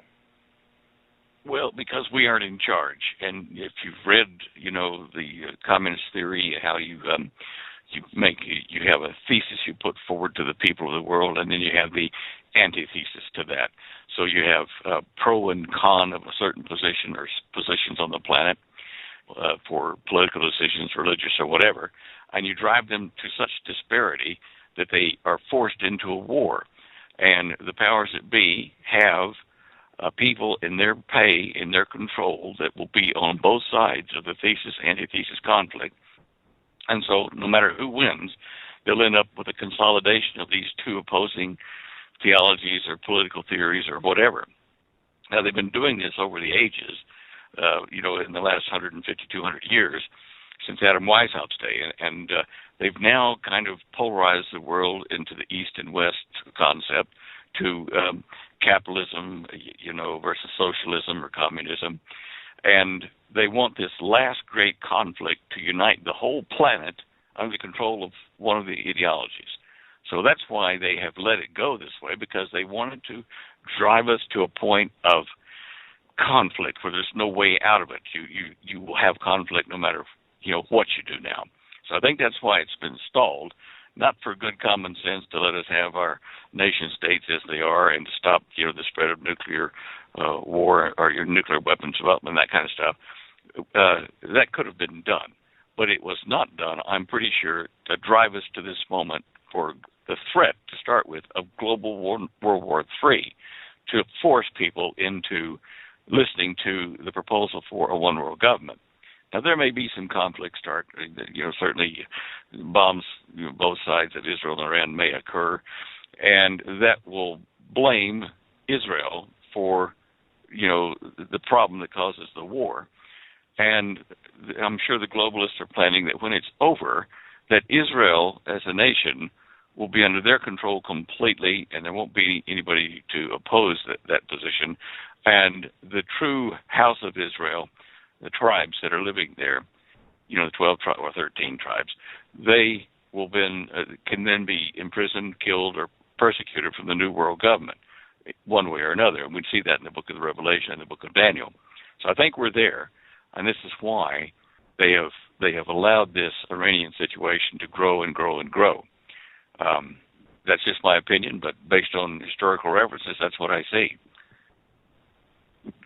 So all of this, I mean, when you take a step back and look at a view of this whole process, all of this has been nurtured along. This is part of a larger agenda, part of a larger plan, because it wouldn't make sense unless it was. This is what I hear you saying, I believe. Is that right? I mean, we've been led down to this path. Yes. Yeah. Okay. Absolutely.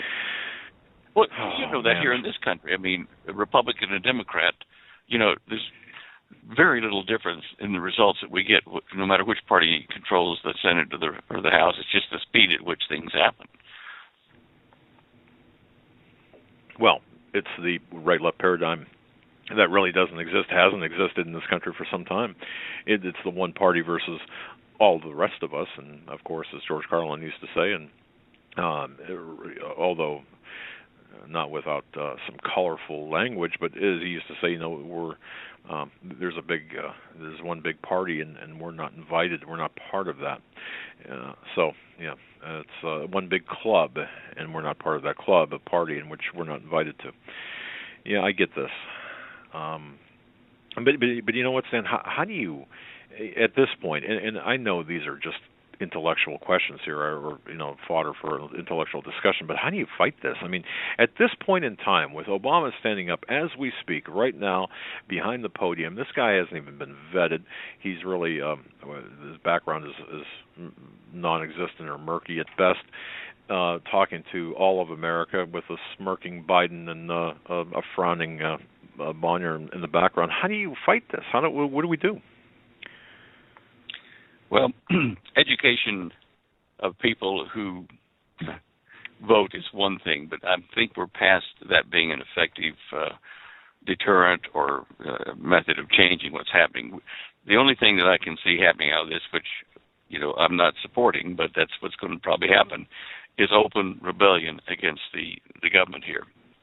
We're just talking about the United States, but I've known for some time that America was going to go down one way or another, because the globalists don't want America, being a loose cannon and come over and try to interrupt their plans for World War III or to support Israel and make Israel look good. I mean, our current administration certainly is doing everything it can to hurt Israel, and so they're following the party line that the Soroses of the world would just love to see in play.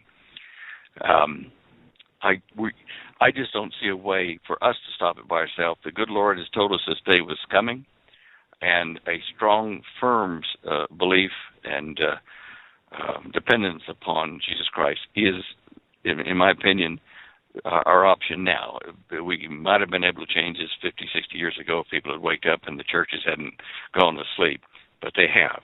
And so for those of us who are thinking and understanding what has happened to this point anyway, it is important for us to stay in touch all the time with the good Lord. During the day, just a little whisper in his ear while you're doing work or playing or whatever, and saying, "Look, I'm here. I'm waiting to hear if I'm supposed to do something. They tell me, and if not, take care of me and my family, and my household, and all of us who follow your son. Follow Yeshua." But I just can't see a way that we can, as humans, organize a resistance that will stop this snowball that's just running downhill on top of us. This communist socialist dictatorship that's coming. It's gone too far. I totally agree that it's gone too far. All we can do is just personally, keep our ear to the tracks, I suppose, and look at this as a runaway train, and at some point we're going to have to ensure or move out of the way of this train, and when it does go off its tracks, and we want to be far enough away from it that we don't get struck by the train cars and the carnage that it's going to produce. So we have to, which is why we always have to keep informed, number one, but more importantly, as you said, keep our relationship with God very very close to us, and make that our number one priority. So I agree. And folks, that's from Stan Deyo. Go ahead. The other thing to look at is this. When the flood was going to come and wipe out all the strange genetic mutations and things in Noah's time, God did take him to a place of safety. Now, whether that be a rapture or not, it doesn't really matter as an issue. He took him to a place of safety. And I think that this will happen in our time, that the believers will be gathered together in a place of safety, whether it's off the planet in a rapture, or whether it's in some location that the Holy Spirit will move them to. Because we know from Scripture that the Holy Spirit has been able to translate Stephen from one physical location to another in the blink of an eye. We know that water can be turned into wine, so food can be produced by it. The fish and the loaves for 5,000 people. So we know that in this world we live in the physical world, that the Lord can take care of us anywhere he wants to. He can group us together or split us apart into smaller groups and supply what we need. So that's why I'm saying that we need to depend on, because we have, at this point, people like you and I and Joe and, all the other evangelical speakers about what is happening now. What we've tried to do is wake up people and say, look, it's upon us. And at least those of us who have done that and are listening to that and are gathered together in that thought, I think will be given help, because we know we've done all we can. And now we have to let go and let the good Lord do the rest. He'll carry us, the footsteps in the beach type scenario where there was two and then there was one while he was carrying us. And it's getting to that point now. Yeah, it is. And what you said is what we were talking about in the first hour. There only is one preparation that we really can take that is the only meaningful way to go, and that is the preparation of the heart and spirit towards the Lord. And the Lord does assure us that if we are dwelling with him, that he will protect us in the time of trouble. He will keep us sheltered in the time of calamity. But we have to do our part. We have to be trusting in him, not on our provisions, not on our own imagination, on our own thoughts in physical way of escaping, but we have to let go of all that and trust in him only. Otherwise, we're snaring ourselves. Yeah, I know, and like a lot of us have prepared with prep goods and things like that, and I'm sure they won't go to waste. That people will be able to use them, even if we're not here to use them ourselves. But during the time between now and whenever the Lord gathers us together here or elsewhere, we can help ourselves and our neighbors and friends to a bit, and with some of our prep supplies, and say to them, look, we knew this time was coming because the Bible told us, and this is why you have what we're sharing with you. And now's a good time for you to understand that there is a Creator and there is a Messiah, His Son. It's a hybrid of human, DNA and God's DNA, and make your choice. It's a good witness tool to have it, whether we use it all or not. Right. And we have to. It would be irresponsible for us not to prepare. Just as irresponsible. Well, it would be critically fatal for us not to be prepared spiritually. So, all of this, we're working toward a logical and knowingly. Well, the Bible tells us exactly what's going to happen, and there's no reason not to follow the Bible's word or what's in the Bible. So, indeed, all of this together, we have to be good stewards, good earthly stewards, and good stewards and helpful stewards with our fellow man as well in the spiritual realm. So I totally agree. Yeah, it's amazing. It's amazing to sit here in 2015, Stan, and just look back with a macro view, with a macro lens. Look back over the years, over the decades, to see how we got here. But it's been all prophesized this way as well. So the knowledge explosion and everything else going on around us. I have somebody, since we were talking here, somebody's, in fact, this is from Lynette, from a suburb of Chicago. I can't even pronounce that or say that. Naperville, actually. Wanting to know, Stan, with your knowledge on end times, the biblical eschatology, Lynette wants to know, she writes, I don't think I've ever heard Stan speak about this. If so, please accept my apologies. Stan, what do you believe will make up the mark of the beast, the infamous mark of the beast? I thought, since we're on topic about this, I'd ask you that. Well, it will be some kind of a financial number so that you can have money to earn or to spend. The mark could very well be an under-the-skin type implant. If that is the case, we know that the implants that they've been testing so far have had rare earth minerals in them, like uridium and some other things, that should these implants fail, break, or be eaten away by body acids or whatever over a period of time, what could happen then is everyone with that under their skin would die a terrible, heavy metal poisonous death with sores on them, like the Bible says will happen to those who receive the mark or the number of the beast. Now, understand that there's the Antichrist, who comes first, and then the false prophet who follows him and makes people revere and worship the Antichrist. And it's the false prophet who gets busy with this, wear the mark, swear allegiance to the Antichrist or to the Solomon of the coming age. And, of course, Solomon's number was 666, so they may well put some kind of a seal with the number 666 on it as a direct affront to what Christians have been looking for by saying, "Oh, look, we're setting up a new global order to help you. We're not your enemy." And it's all those weird Christian people that have been saying 666. Oh dear, we're going to issue that as part of the mark of the guy that's really here. He's not bad. He's the Solomon of our age, and let's give his number as 666 because he was a good guy in the Bible. Blah blah blah, etc. etc. And this kind of tripe is going to be put forward in the media, I'm sure, so that people who are not educated in this will fall prey to the deception of that time, which is just around the corner.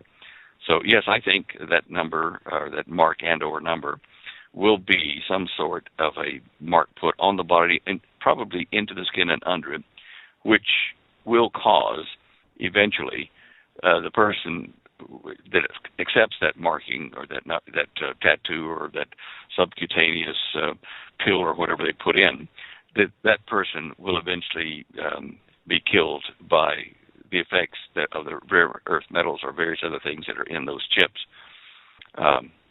DNA changing, would it change your DNA as well, do you think, or in your estimation? I don't know. I don't know, what advances they've made in DNA, chemistry. There may be some sort of radiation or some sort of heavy metal that ingested in the body will, or sorry, not ingested, but absorbed in the body from this tattoo type thing, would cause a genetic mutation. If that's the case, it's just another way to say, don't take the mark because it ain't good. Yeah. In Genesis, we're told about Nimrod, and this is something that we've went over with a few of our guests in the last week and into this week, and it says Cush begot Nimrod, and Nimrod was a mighty hunter on the earth, and he became a mighty hunter on the earth, indicating that there was some kind of change.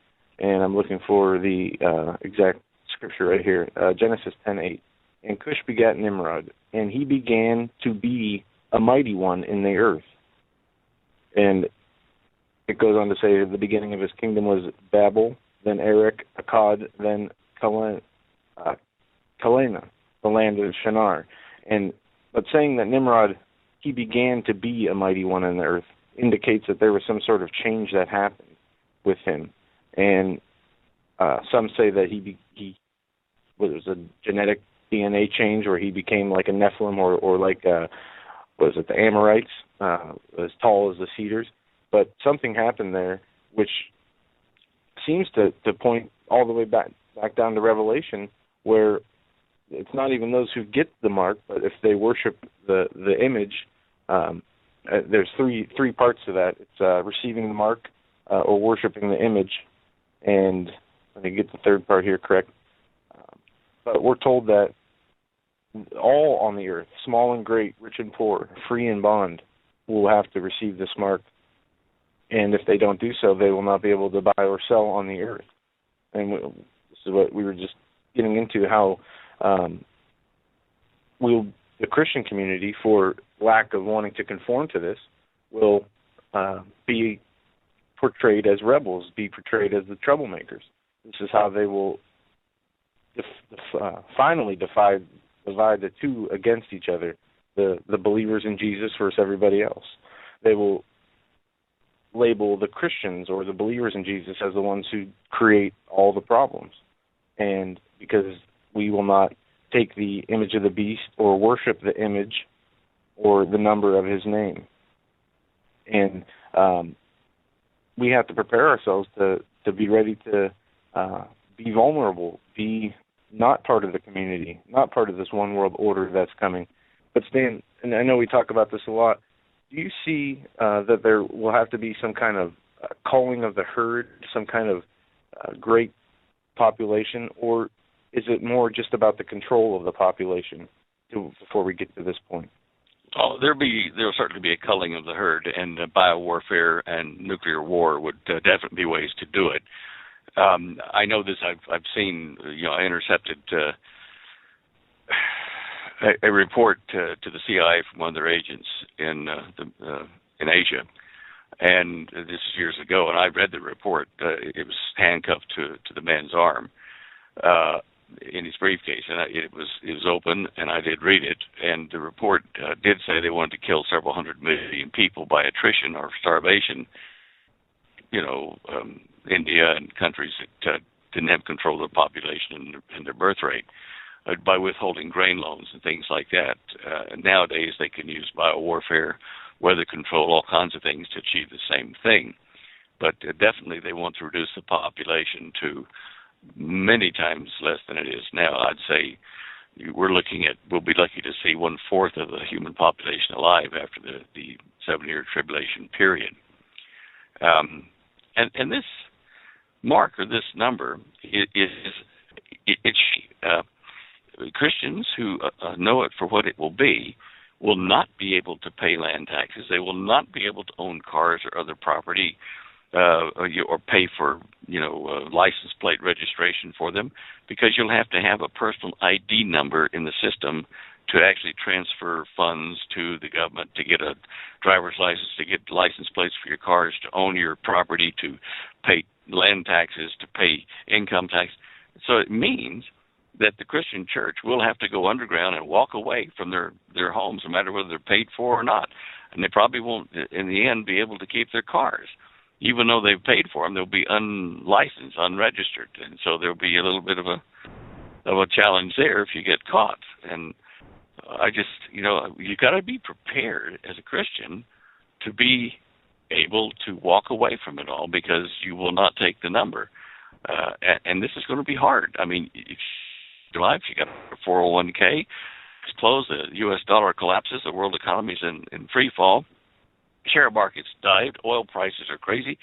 What are you going to do? I mean, when they say, look, we're here to help you, gosh, we can do an emergency personal ID number thing, and you can have money back. We'll set up your bank account that you used to have, and with the new money, the safest way to do it is just to give you a personal ID number on your body so that no one can steal it, and it can only be done with you being present to wherever you're spending or earning the new credits. So it'll be a good argument put forward to us to say why we should get that number under the new world economic system. But I really hope that we're not here to have to face that, and the Lord takes us somewhere else, whether on the earth or off the earth, to a gathering place where we can weather the storm that is going to hit the human population here. Anyway, that's I've been up on my soapbox about this for years. Well, I'll tell you, your soapbox is pretty doggone popular with our listeners, because we've gotten a number of emails here at the studio asking about various thoughts. One, I'm not sure which direction you had planned when you came on tonight, but this is attracting the attention of a lot of people. One listener listening live, I'll pick this one here out of the UK, wants to know. It seems like he actually prefaces his question with the statement that it seems that we here in the UK are getting more information about what's going on in the United States than you folks are, which I agree with, that the foreign press has more information than the United States press. But having said that, this gentleman wants to get your take on the U.S. dollar, on your thoughts of how, just from your research and your experience, we're looking at a potential collapse, or inevitable collapse, I should say, of the U.S. dollar. Any thoughts as to the timing on this, do you think? At least the collapse as a world reserve currency. That's what a UK listener would like to know. Well, I wish I had a crystal ball that would give that answer, but with the huge drop in oil prices and with the fact that the American dollar has been the currency of the world really since World War II, things hinge on price of oil, certainly the value of the U.S. dollar, and it's losing value now. And I think, we're at a point where the share market, I keep looking at that to watch when it's just going to go dropping like a rock. I mean, if you're a chartist, you see that the chart, we're at the point now where we're very close to where the 29 share market crash occurred. If you're looking at charts, hills and valleys and that kind of stuff. I think we're going to become a bear market very rapidly. So watch that. Watch the oil trading being done by China and Europe and UK, and what contracts are being written in. If you can see that in the news, offshore from here, see what currency they're writing it in. I know that some have started to turn away from the U.S. dollar and are starting to write in other currencies, but this is a sign that the system is going to experience a collapse rather soon. I wish I could be more specific to your listener in the UK date-wise, but the good Lord hasn't told me anything about that, in a dream vision or anything. I just am kind of making a partially educated guess as to what may be happening soon, maybe this year. Yeah, a lot of people feel that this year is going to be a huge turning point, whether it is something that changes the way we live, changes the world the way we know it, or it's something more subtle or spiritual that changes the state of the way we see things. But many agree that they feel the pressure, the spiritual intensity is ramping up. Many people see the writings on the wall for the economic conditions that you're talking about. And sometimes, these people that are in the powers of the authority will try to make it look as though something is going to happen, like a market crash, or a company is going to go way up in stock or way down. But there just seems to be too much going on in my mind, and this could even be, as I said, a deception, set up by them. But with the blood moons, with the 70th anniversary of the UN and the Pope's visit here in the fall of this year, there's just so much. It seems like are reaching a tipping point. And I'd say, yeah, I agree. I think it'll probably this year we'll start to see the tipping point manifest, and probably down around the latter part of the year, November, December. But look at what happened this year. It's still happening. In fact, you have pre-Christmas sales, 40% off, half price off of all kinds of goods across the country, and those things have been continuing. I've been getting emails just left, right, and center from all kinds of companies that say, look, we've extended our sale to blah, blah, blah, and it, get huge discounts. This is not because, they're a benevolent society, these corporations. It's because they need the sales to reduce their stocks because nobody bought what they thought they were going to buy, what the companies did. So that tells me that either this is a concentrated effort to have overstocked these companies with things to sell by the powers that be, or it is being used as the method to collapse the U.S. and hence the world economy. I mean, bringing the U.S. economy down, since so many of the U.S. Trade agreements are written in U.S. dollars, is a logical place to start the global economic collapse. The United States and the value of the U.S. dollar. And since we don't manufacture much here anymore compared to what we did in World War II, it means that we have a highly inflated dollar, and our gross national product is just crazy. I mean, it's too low for what we've got in debt.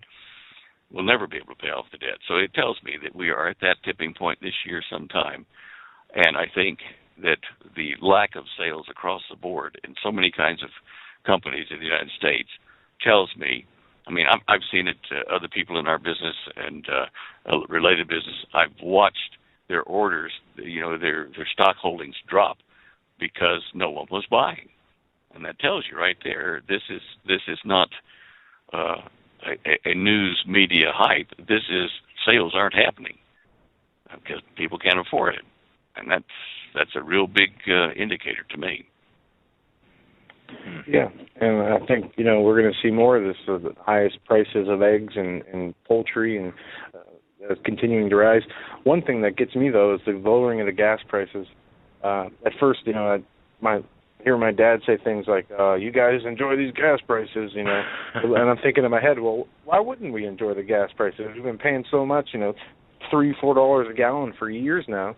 Of course, I'm going to enjoy these smaller gas prices. They're allowing me to have a little bit of wiggle room in my budget for other things, whether it be more food or trying to get ahead of some debt. But what are some of the dangers from such low oil prices that we're seeing today? Well, one thing it's already hitting is that the oil production that we've set up in the United States to try to get independent of the Middle East oil, that because the prices are so low and U.S. cost of living are so high, that thousands of people now employed in the growing domestic oil production market, from drilling for it to refining it, they're going to lose jobs. They are losing jobs. Even the shale oil fields, they're starting to back off on hiring. So it's hurting our economy because we can't afford, to support these workers that are U.S. workers here with the cost of living. So that's one major thing that tells me that, it's bad for Americans. The rest of the world, it might not be so bad for them, but for us, yes, it's just another thing aimed at America to add to the economic distress of the country, in my opinion. I don't know of what other things I might, put on that list, to look for what it's going to hit. I'll have to give that some thought. But the economic crisis / collapse, or even in certain areas, seeing that kind of problem, that can create a whole nother pool of potential problems for people in that area, or whatever the area, wherever the problem is contained to, or even if not contained. There are so many, from racial tensions to starvation and hunger and going after your neighbors and robbing, stealing, and looting, the breakdown of civil society as we know it.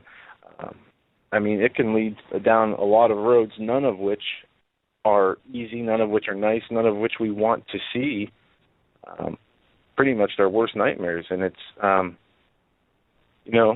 we have to get as we said in the beginning of the interview, we have to get our hearts and our minds ready, first and foremost, because what good is it if we've lost our mind and have all the, preps in the world? Lost our soul, our yeah. mind, whatever. Yeah. Yeah, well, I tell you, the major impact will be economic on the states, and then, as you said, the flow on from that will be increased racial and economic and political tensions. It's somewhere they're driving us to a point where a spark, an event, will cause revolution to break out in the country, or chaos, civil disobedience, requiring martial law, of course, to solve the problem and protect the people, but going exactly where the powers that be want, putting us under a military police state type thumb. And so lower gas prices, just one of the major effects here at the end of this big push to drive us to rebel. Wow. When you put it that way, it puts the larger economic factors, I believe, in perspective, and people, including myself. I don't have a huge understanding, as many economists do, about how gas prices, or the pump we pay, or the price we pay at the pump, or the cost per barrel of oil, how that affects the global economic structure. But I think you put it in some pretty good perspective here for all of us. Man, wow. Well, look, Doug, the price of oil drops, but the cost of consumer goods, the things that we import a lot are things that are dependent upon foreign imports. Those are not getting cheaper. You might get to the grocery store cheaper because your gas is cheaper, but the food costs are up. Unless you use a lot of fuel in your daily drive to work and back, or part of your job, it's not really going to help you much, in savings. We're looking at things that are, well, we're looking at things that are totally driven by offshore imports, because we don't make enough here ourselves in the country, products to let that ripple effect help us. We're going to see famines from this right here in our own country. You don't have to go overseas for it. And all this junk about global warming being caused by, human activity. This is just rubbish. It's another one of the things they've used to drive us into fear and, to have increased carbon taxes. I mean, Obama's pushing for that now with China and various other countries, raising costs of products that we would produce, and certainly the products we import, because of the carbon tax situation.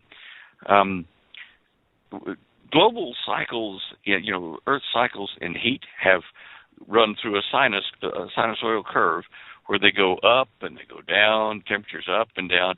And so in the last 10 years, we've had the hottest years we've had on record, which means since we've been keeping records, a few hundred years that are accurate anyway. And they're trying to blame this global increase in temperature on man efforts rather than solar and terrestrial natural events that occur with periodic curves to them. And I'm definitely telling you that's not human activity might affect 6% of this. Chemtrailing might affect that a bit too by holding heat in the cloud covers they make with these chemtrails. But the major drivers in this are off the planet, the sun itself, and the surface of the Earth radiating heat or keeping heat. All those things are driven by events that are astrophysical. They come and they go. We've seen the patterns. So, you'll see the administration pushing this fact that we've had the hottest year in recorded history in 2014, and, we have got to do something about the carbon emissions and whatever. Yeah, I agree that in an ideal world we need to cut down, the amount of pollution we do and the amount of junk we throw in the trash heap. But that is not the major villain in this. Anyway, on another bandwagon. Sorry, guys. No, nothing to apologize for. You're right on the money. I'd like to hook my horse to your bandwagon. I love it. I mean, thank you. Yeah, you have to laugh. Well, yes. And folks, dare to prepare, Holly Dale, dare to prepare very wise investment, especially in this quiet time that we seem to be in, as well as Cosmic Conspiracy. Cosmic Conspiracy talks about the very issues that Stan's talking about tonight. I always like to mention those because I got a lot of benefit out of both books, Dare to Prepare and Cosmic Conspiracy. So, anyway, that's I want to thank you for that. All right, brother. Well, thank you, man. Anything else before we cut you loose and move on? Oh, I put some articles up on my show images page. One kind of neat article that I ran across that the archaeologists or geologists, I guess a combination of the two, have discovered a new 9-foot reptile that predated the dinosaurs and had big sharp teeth like steak knives, and that this was not a dinosaur, but it was actually a reptile that preceded the dinosaurs. And they found this over in Tanzania, southwest Tanzania, close to the Garden of Eden. So I put that in there just on that show images page, and a couple of other things on the Large Hadron Collider, which you can look at your leisure and see, comparing the Hadron Collider's field strength, its magnetic field strength, compared to other things in the universe and in the Earth. And maybe it will quiet some people's fears about the Large Hadron Collider's damage to the Earth's magnetic field. It's not saying it's not making some effect when it's pulsing, but it also lets you know that the micro black holes that might be produced by the reactions there, or the collisions they're doing in the collider, will almost instantly evaporate, and they won't suck the Earth down into it, as some people have been wanting to say. And on that same page there, on the show images page on our website there, I got a couple of pictures of Dr. Henry Pohl that I met with at NASA at Houston a few years back. And we haven't had time to talk about it. We can do it some other time. But how we were talking about, since he was head of the propulsion engineering department at that time, he's now been promoted above that. But he was assigned to the space shuttle program, and we talked about NASA's intention in the future to look at more advanced electric propulsion and, well, maybe even anti-gravity. And so I took a couple of pictures out of the film that we did of him and me talking about this. And hopefully I will have that available for people to see again. It was in a documentary called The Cosmic Conspiracy. But as time permits, and the good Lord wishes, we will get that ready for people to see. And there are a few other things of interest there to look at, too. So Yeah, I saw the picture of CERN up there. Maybe next week we can get into that a little bit more, because we do have some questions on that. But absolutely, always great to hear from you, Stan. And I guess we'll let you go. Thanks to Holly, and God bless you guys, and for all your hard work, and keep it up. Keep your chin up yourselves, really, boys, and you're doing a good job now. Night. Thank you. Thanks, Stan. God bless you. God bless. Man, great. It's great to hear him, on tonight. And it's great that he joins us. So many people just love to hear Stan Deyo. We love to hear him, and we share together in your appreciation of Stan Deyo. Folks, we're going to be right back. Ladies and gentlemen, to our third and final hour on this Tuesday, January 20th edition of the Hagmann Hagmann Report. We're going to be covering just a few brief headlines and taking your calls at 661-244-9839. Go ahead. 9839. I just want to, folks, this is so great. Okay, this should tell you everything you need to know about us on a technological level. Okay. Remember earlier in the show, Joe said you might want to mute your computer sounds or whatever with respect to because there was some activity going back and forth. And anyway, so I did that. Pressed the mute button on the computer. Well, it wasn't until right before Stan came on, we weren't hearing anything, but some of you could hear the rustle and bustle and maybe some murmured conversation during the commercial, the first hour. And we were looking at each other, Joe and I were looking at each other and saying, what just happened? And we thought we blew the gateway to the sound. We've got several boxes and filters, and I mean it looks like a space station here. Flashing lights, pretty lights. Aren't the flowers lovely? Yeah. But anyway, so during the broadcast, we sent out an SOS to our tech guy. So he in 10 o'clock or actually 9:45 local time p.m. breaks away. He rushes up to the studio, sits down, takes over at the helm here, goes through this checklist, and then he just during the break he looked at me and said, "Come here." Walked over and he said, "See this button? Keep your hands off this button." It was the mute, leveling the entire, muting everything, so no sound could come into our headphones. It's self-inflicted wound again, and so we want to thank our sound man for that. And he does not want any. You might meet him in Florida. I think you will.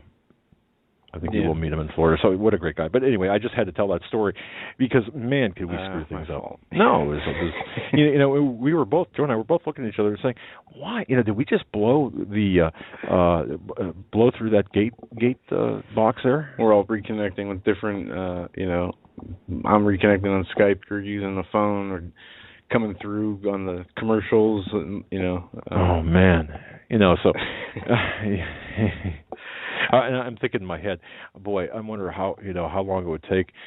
Can we have something overnighted, another box for our transmitting and such? And because it comes from the Midwest. Our equipment comes from the Midwest. I'm thinking, oh man, how soon can we get a replacement box up here? We do have redundant systems, but that particular item we don't have because it's self-contained. It shouldn't ever go out.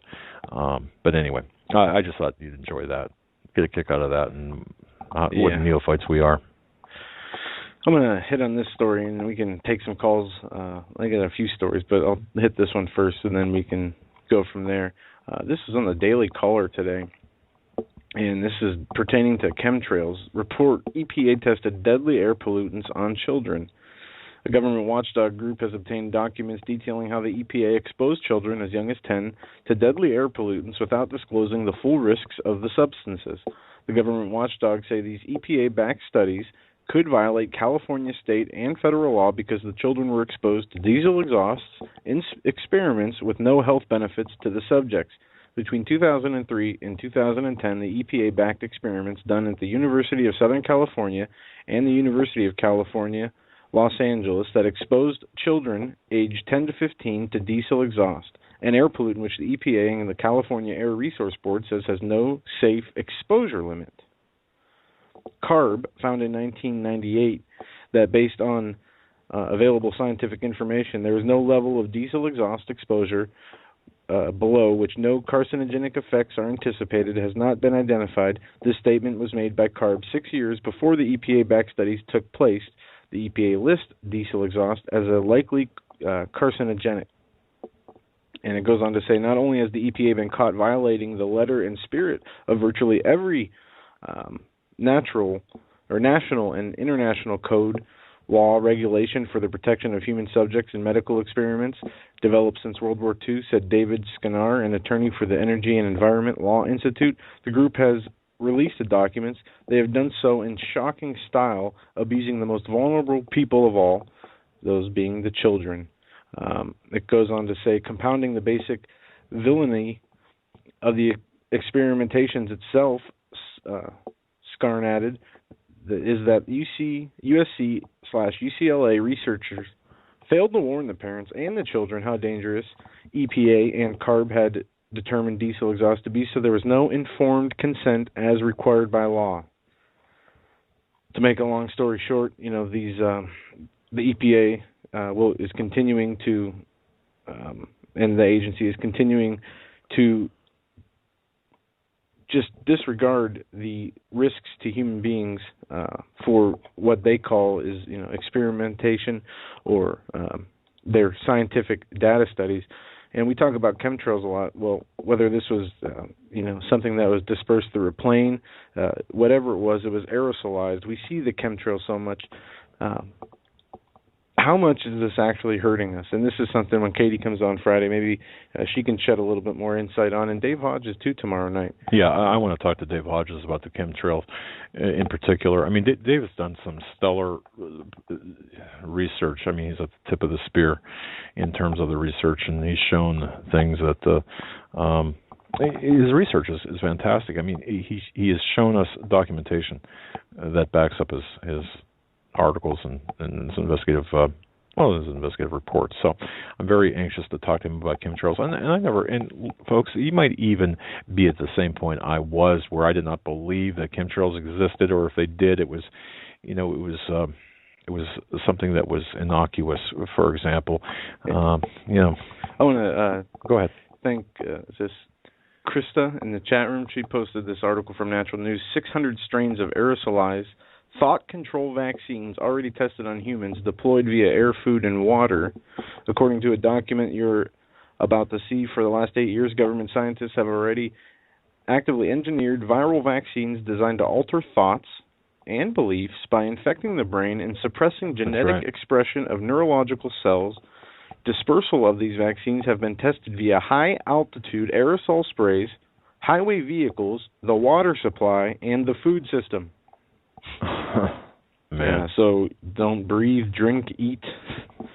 Well, go outside. One thing too that caught my attention. I don't know whether you saw this, Joe, and I'm sure you did. The a recent Supreme Court decision back in December, I believe it was, talking about the Fourth Amendment. Police are using devices now that can see through walls, that can pinpoint the people inside their homes, can pinpoint the difference. They use body temperature, heat, and other components to identify where you are in your house. Now, this became an issue in front of the Supreme Court, and it was ruled that this is not an affront to your Fourth Amendment rights. I don't know how that could be, but having said that, and you have to read the text very carefully, read the opinions very carefully by the Supreme Court. But as you had mentioned, you had to pick up milk and eggs, and I went to my wife sent me to the corner store too today very quickly, and I passed by a newspaper rack. I stopped dead in my tracks, and here in the front of one of the national newspapers, I think it was either USA Today or Wall Street Journal, or it might have been New York Times, I'm not sure, the New York paper, it said, I had this big headline, and I think it was on Drudge too yesterday, or early this morning, about the police being able to see into your home through the use of these infrared or these special cameras. And do you recall, Joe, us getting mail saying that we were absolutely hysterically out of our minds, and hysterical was the word that was used that I recall in one of them, saying that the police can't see through your walls and you're crazy, and that's all stuff of science fiction, and yet they can, and they are. Take it a step further. You think you're going to hide in your house? You think you're going to hide your guns in your house? I had somebody in the intelligence venue tell me, you're not going to hide your guns in your house. You're not going to hide ammunition in your house or be able to effectively. Oh, you can, but you better know what you're doing, because they will find it. So... All right, well, let's go to the phones. We'll go to... I see a restricted on there. We're going to go to restricted. All right. Restricted, you're live on the Hagmann and Hagmann Report. What's on your mind tonight? To the person who blocked their number when calling. Hello? Oh, that's you. Yes. Hi. Hello. I'm sorry. I meant to start to myself. This is Melissa from Pennsylvania. How are you? Very well. How are you? I'm doing very well. I didn't know if you guys had heard, along with what you guys were saying about the water and the food and, everything else that is going on. I didn't know if you heard about SEPTA PA, that they're putting stuff in our sewer system. SEPTA that is in PA? Yeah. Pennsylvania. SEPTA. Yep. You heard about that?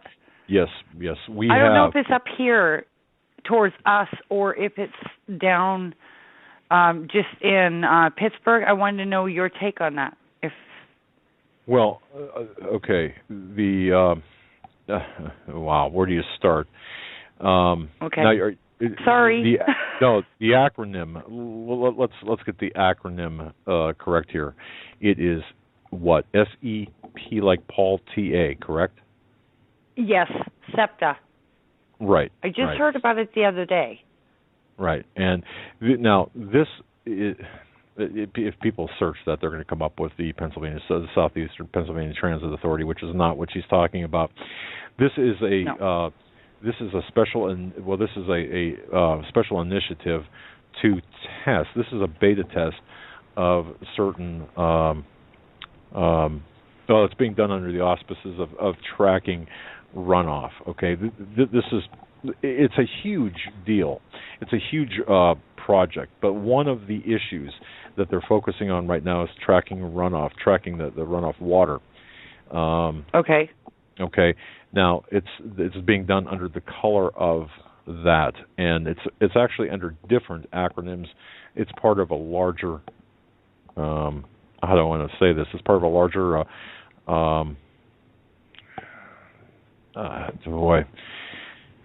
it's part of the larger UN agenda, but it's not. This particular part of the initiative is not part of the UN agenda directly. This is more of a state issue than it is a global or an international or even a national issue. Okay, I didn't know that because I had heard about it, and I'm like, wow, I wonder if you guys had heard about it. That's why I put myself in queue, and I really did mean to open my, the Star 82 myself, so I apologize, but I didn't know, and from what they said on the internet, which, it's the internet, from what they said on the internet, some things are good that you can find on the internet, and some things aren't. You have to really discern yourself. But from what they said on the internet, it was something that was going to be put through our waters, almost like chemtrails are put through our air. And I didn't know if you guys had heard. Now, Joe had spoke about the larger part of that just moments ago.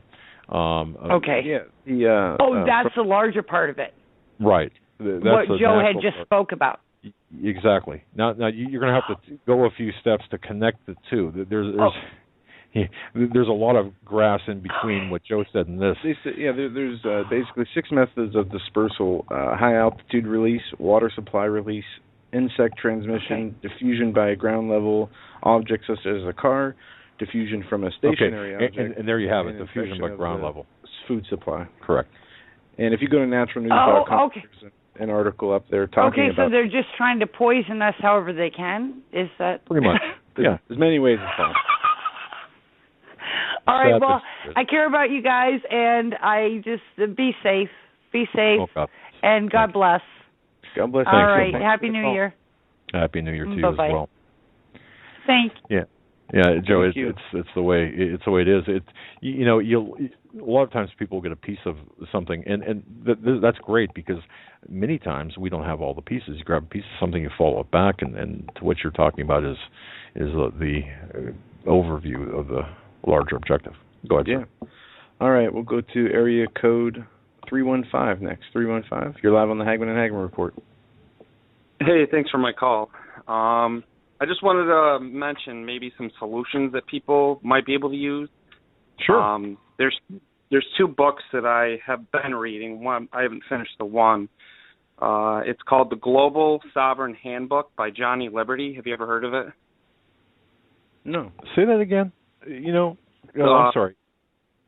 It's called The Global Sovereign Handbook by Johnny Liberty.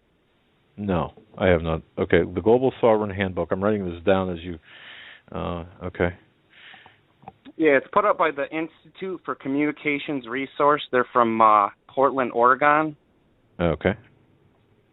Yeah, it's a really amazing book that I recommend everybody read if they want to understand our country, how it works, the court systems, just everything, the history of the country. It's a really big book, so it's going to take some time to read, but there's free PDFs that you can print off on the internet, but you could also buy it from the organization. I recommend doing that because then that helps them. I actually got mine for free, but, the other one is, what's that? Just to be clear here, The Global Sovereign's Handbook by Johnny Liberty. Okay. Actually 345 pages long, written, copyrighted in 2004. And you are correct, it is available via the internet in the PDF format. And according to their mission statement, just to verify here what we're talking about, is to create and experience a context for freedom, sovereignty, and consciousness emerging worldwide, to create and experience an aligned leadership committed to our goals and objectives. Gotcha. Okay. Yeah, it's an amazing book. People should definitely read it. It could really give some solutions to some people that really, you got to be kind of brave, and you really have to have faith in God, because it's not for the faint of heart. It's really for people that have a lot of faith in God to want to be able to do stuff like that. Sure. The other book I have here is it's kind of similar, but it has its own little details to it. It's in 2 volumes. It's called The Errant Sovereign Handbook by Augustus Blackstone. Okay. These are just books I want people. This is just for solutions, so that people, if they're really looking for something, they can actually possibly apply to their life. But this is going to take a long time to learn. Nobody should ever apply any of the stuff in these books unless you have done thorough research, and it's very difficult. The only site I've ever seeing where you could get some help is from the Hour of the Time. There's a guy, you ever heard of Doyle Shamley? Yeah, I have not. He runs the Hour of the Time. He was under Bill Cooper for a while, but he's doing some great things. But if you could ever try to, affiliate with them, I don't know if you could ever get him on your show. It'd be great to have him on there, because he's actually fighting the federal government through the Constitution, and I guess they're having a lot of victories through land rights and stuff like that. So if you guys were interested, maybe look into that. But I wanted to tell you about an experience I had in Washington, D.C. that was pretty interesting, if I can have a moment. Sure, go for it. Sure. Well, I was in D.C., and I've always wanted to see the House of the Temple. Have you ever heard of the House of the Temple? Oh, yeah. Yeah, well, I got a chance to see it because I know there's an altar that was there, and that was my main purpose in going there. I've kind of seen pictures of it, but I always wanted to see what was on the altar. If anybody's in Washington, D.C., they need to go to the House of the Temple. They're very friendly. They're very nice. They don't really answer any of your questions, but if you understand the occult, you're going to see a lot of things and verify a lot of the stuff you've learned. But the big thing that I saw was in their main temple area where they do their rituals, or where they used to do a lot of the rituals. And there's 6 holy books that are on that altar. The first one I saw was the Tanakh. The other one was the Bible. It's the King James Bible. The other one was the Quran. Another one was the Bhagavad Gita. The other one was the Pentateuch, which is the Torah. And the other one, I don't know what it was. But verifying the research that I've learned through what these people have done, they've hijacked every single religion on the face of the earth, and they control all of them. And they're deceiving everybody.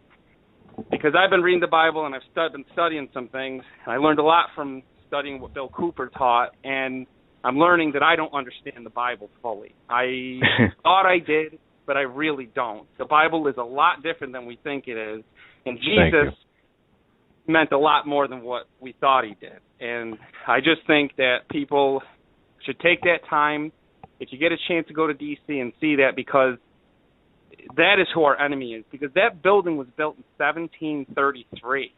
The Constitution and the Declaration of And if I can just add this, Tom Horn talks about the House of the Temple. In fact, Tom Horn went in it in his book Blood on the Altar as well. I think as a Apollyon Rising, or maybe it's Zenith 2016. I'm not sure which. He's got the photographs of the House of the Temple and recounting his interview with the people there. But right, it was built in 1733. It's at 1733 16th Street Northwest in D.C. Oh man, a lot to the House of the Temple, and of course we're talking about the home of Scottish Rite Freemasonry here in the United States, well, all across the globe. But yeah, you're exactly correct on that, and I just want to make sure people know what we're talking about. It's an architecturally interesting building as well. Some of the symbols, and again, Tom Horn talks about this. Some of the symbols on the temple itself are pretty foreboding, I would say. Did you happen to catch that? And I'm looking right now as we speak for Tom Horn's book. Did you happen to see some of the architecture?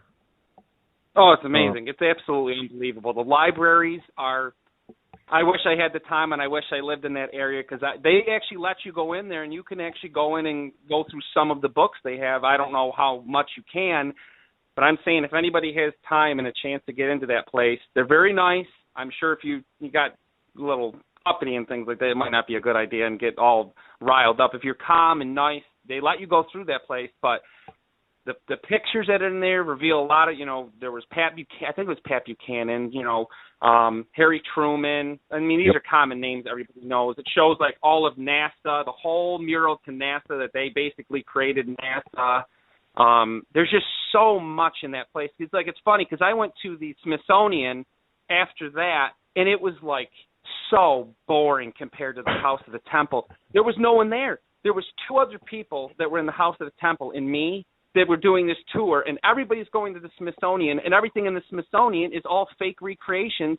But in the House of the Temple, you're talking like hundreds of years of history that's real. You can actually touch it and see it, and it's just an amazing place to see. And this is what we'll say.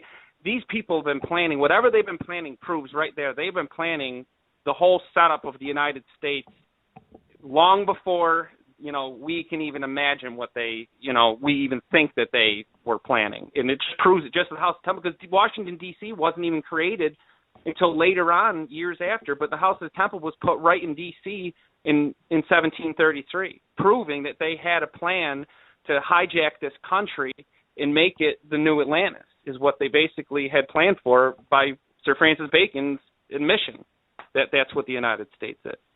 And then I got another chance. I've never I always wanted to go into the Washington Monument, and if anyone wants to go, it's open now. And I didn't expect to see anything. I go up to the top of the building, look out the windows. Wow, it looks real beautiful. But when you go in the elevators, there are two semi-transparent windows on both sides. Now, I went into this thing thinking to myself, why would you put windows in a building where there's no light coming in?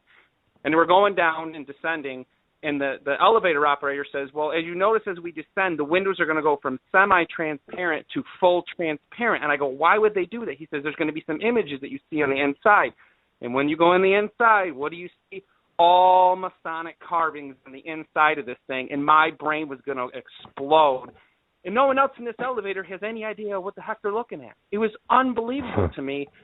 The just blatant arrogance that they would show this in there. And then the thing that dawned on me, I'm thinking to myself, all right, you got a semi-transparent window that lets you see some of what's coming down this thing. What happens if you saw all the way coming down that thing?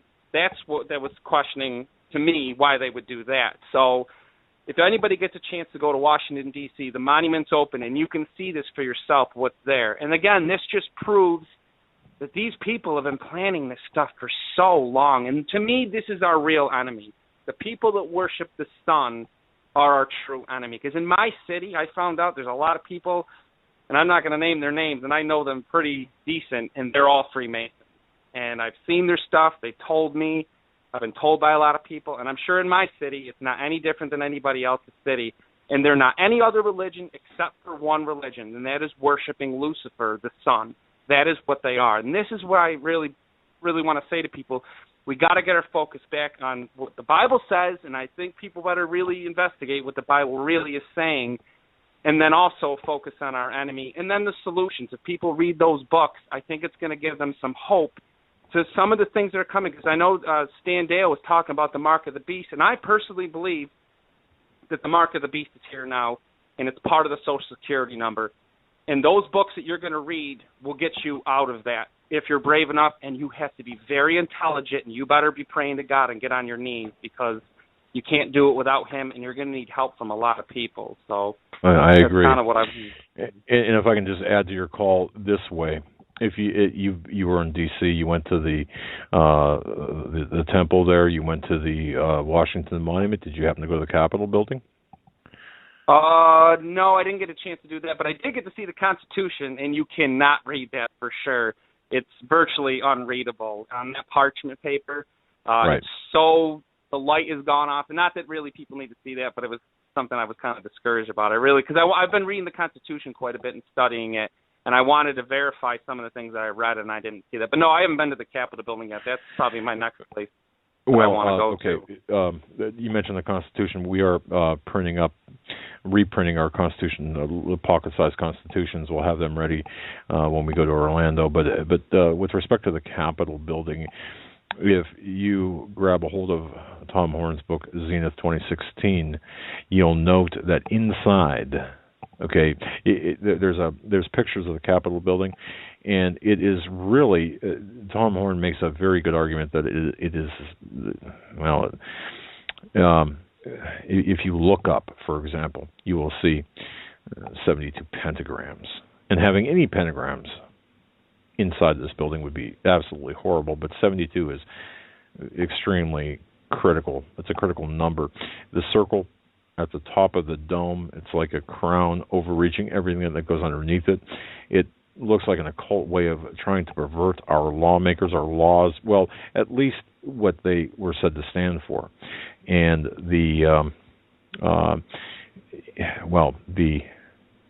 it's just an incredible building. And all of this Masonic symbolism in Washington, D.C., from the monument to the temple to the Capitol. You're exactly right. It's all in front of our face. And isn't it interesting? You're like me, for example. If there was a tour, I remember my wife and I and the family going to Washington, D.C. for I won't say a vacation. It was just, it was kind of a vacation. They all wanted to go through, like, the Smithsonian. I wanted to go to Fort Marcy Park. They wanted to go to see whatever landmark. I wanted to go, off the beaten path. And actually I did. So, it's interesting. We do have... Well, there was one last real interesting thing that I wanted to say that Stan and you guys were talking about immigration and the implications of this. I had listened to this when the new Pope came in. I had just finished listening to one of Bill Cooper's broadcasts. I think it's episode 92, and he talked about a book, the 68th Convocation of the Rose Cross. And in that book, they talked about what they wanted to do for the United States.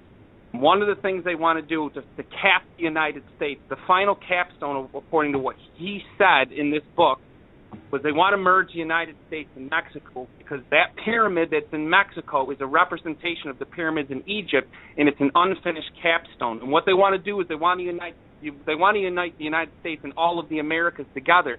And it's funny, at the time I was listening to that, this is the first time that they ever picked an American pope, and he's from, Argentina, I think it is? Is that correct? Yeah. Right. Yes. So what I think is happening is this pope is more of a socialist kind of pope. He's a communist.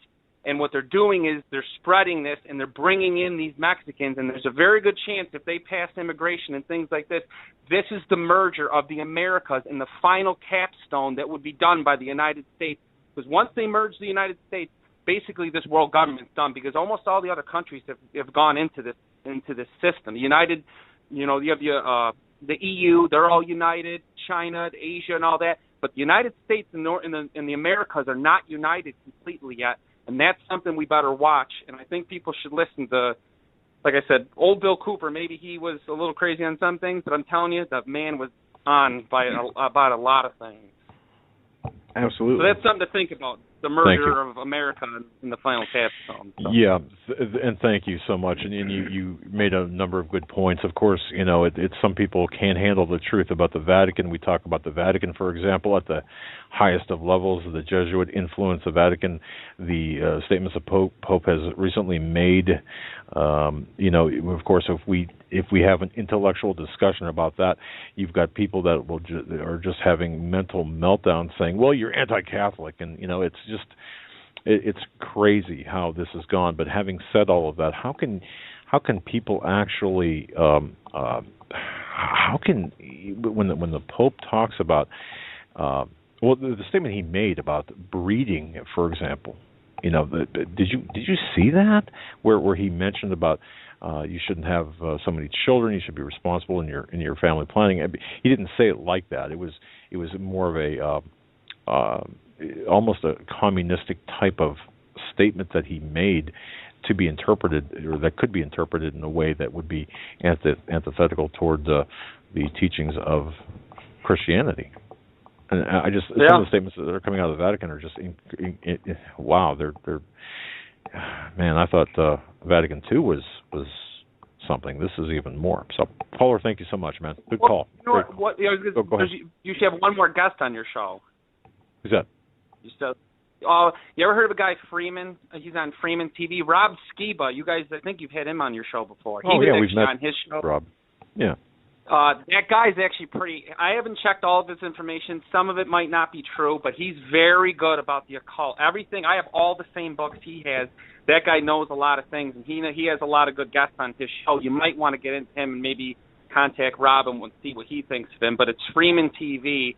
He's a very interesting man. He's not a Christian, but he seeks out the truth. He's very open-minded, very nice gentleman. But I think he would be a very interesting guest for you guys to have on there. I think a lot of your listeners could learn a lot from him, and just pick out the truth that they, would like to investigate. So that's something I'd like to recommend. We'll take a look. Thank you so much, my friend. God bless, man. Thank you. Interesting. Great call. Yeah. All right, let's go here. We're going to go to area code 251. 251, thanks for holding. You're live on the Hagmann Hagmann Report. Hey, thank you so much for taking my call. This is Robin from Mobile, Alabama, and I've called in before. I called in telling y'all about the Beyonce Flaunt magazine cover. Yes. I don't know if you remember that. Yeah. I remember your voice and your accent and your name too.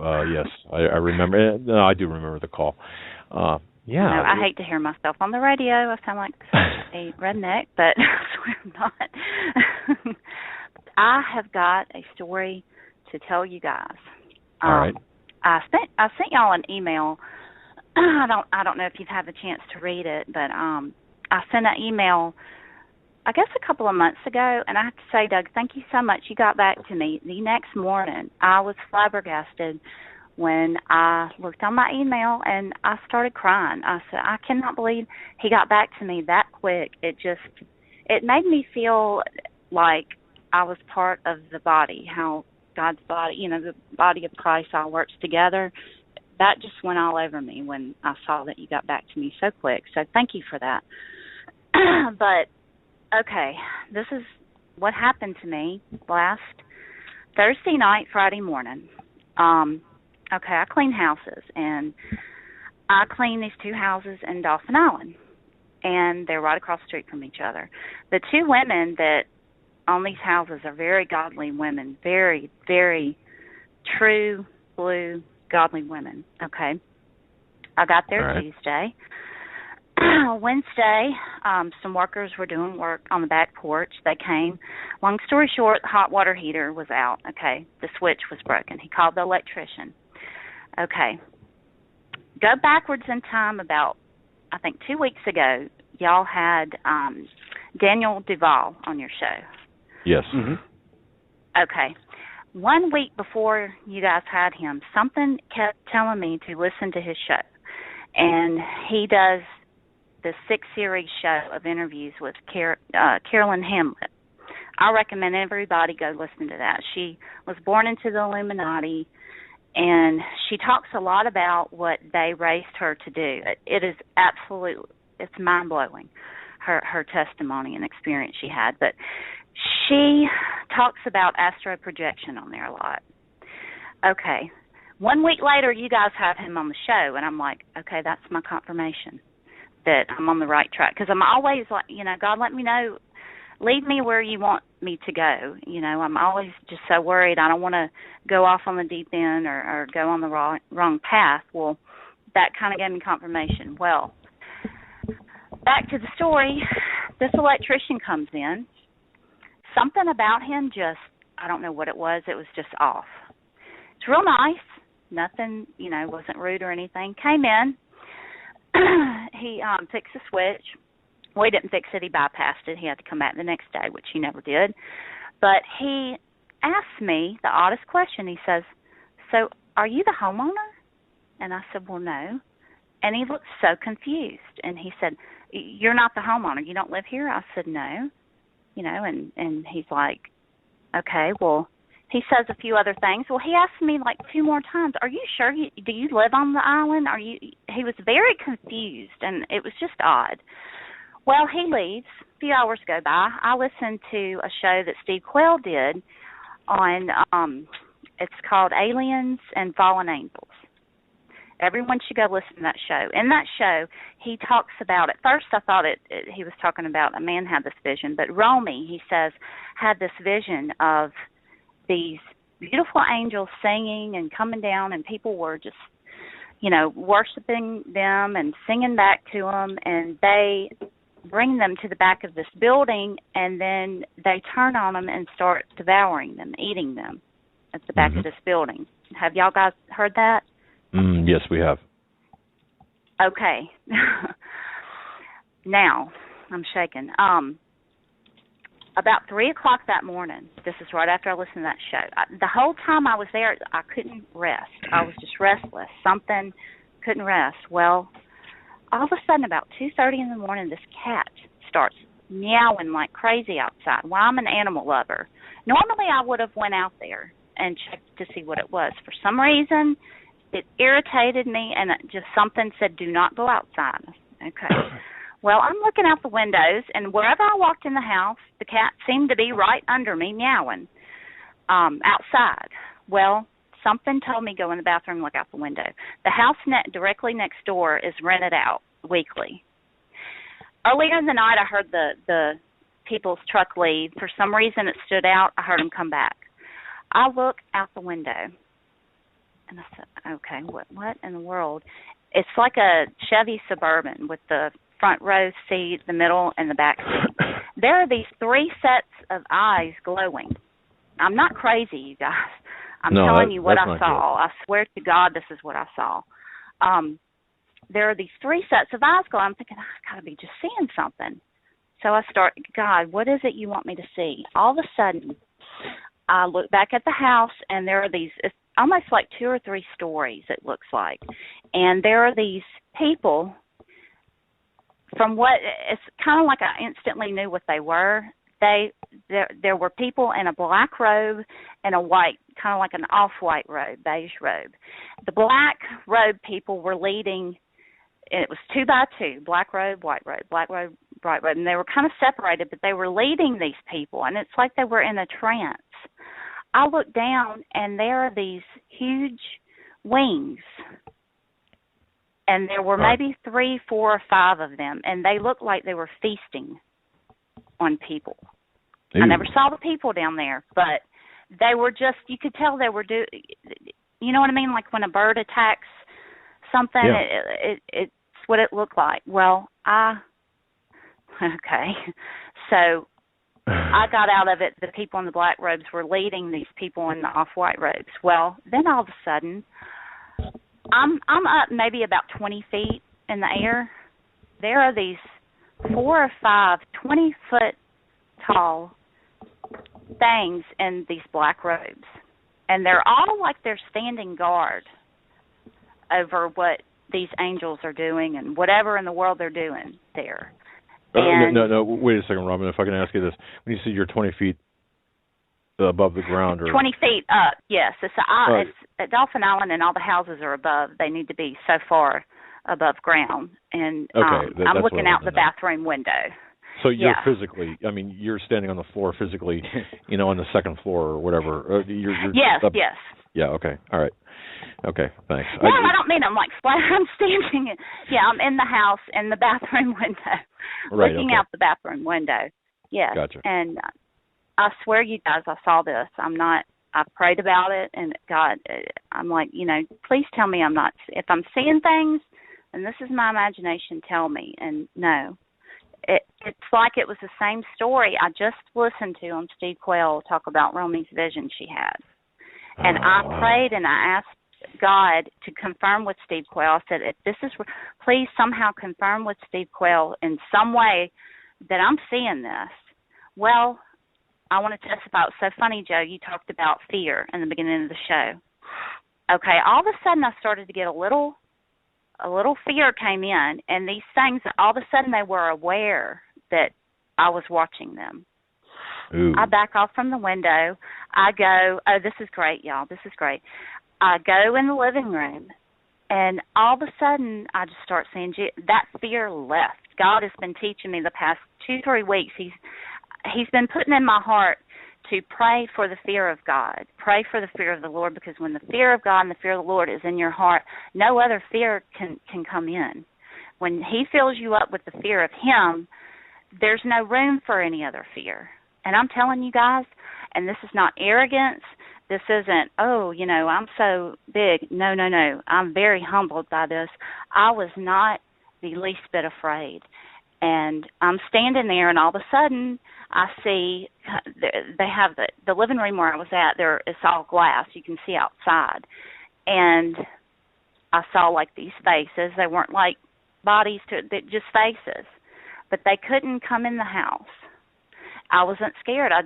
For about 2.5 hours, I stood there just rebuking them and binding them in heaven and whatever plans they had over there, canceling them in the name of Jesus, and just testifying about the blood of Jesus and what He does. Well, I went in the next room, and on my phone I have a lot of shows downloaded, and I have Derek Prince downloaded, and I recommend everybody go listen to this. It's How to Be Delivered from Demons and Demonic Oppression by Derek Prince, and it is everything you need to know about that. And the moment I walk in the room and that's playing, he says, and to women of God, never let fear enter in. when fear enters in, all your defenses go down. Yeah, it was just perfect timing. And that's Derek my Prince story. is very, Derek, thank you. Oh, and Derek Prince awesome. is Awesome. very much. And you're right. That's all. I mean, you listen to that show. That's all you need to know with respect to fear and fear of the Lord replaces the carnal fear that we all possess. And it really does, and I feel like that's what God's been telling me. And on Steve Quayle's Dreams and Visions, the first, on page 1 and then maybe 2 or 3, I have them on my phone downloaded, but these words that these people, it was just, and one of them it talks about, I've allowed the veil to be torn, and you're going to start seeing things that, you normally can't see, and it talks about there's evil. These evil entities are doing all these things around you that you can't see, and that just registered with me. For whatever reason, I saw that, and I saw it, you guys. I'm telling you, I saw it. Robin, if you can just explain one thing to me, what you saw, and because I'm trying to wrap my head around this, what you saw, for example, out your window,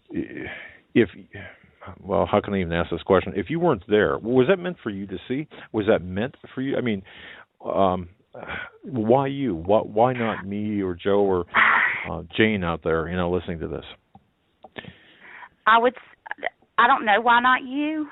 Maybe, I don't know. I know personally for me, I thank God for the past 10, 12 years, he's been slowly working on me. And I think he's bringing me to a place where he's it's kind of like I'm in training, and little by little he's been showing me little things, and I feel like he's getting me ready for battle, for whatever's coming. And I had a dream a few years ago that I was we have a long driveway at our house, and there was a storm, and there were limbs blowing everywhere. I mean, just really, really like a hurricane almost.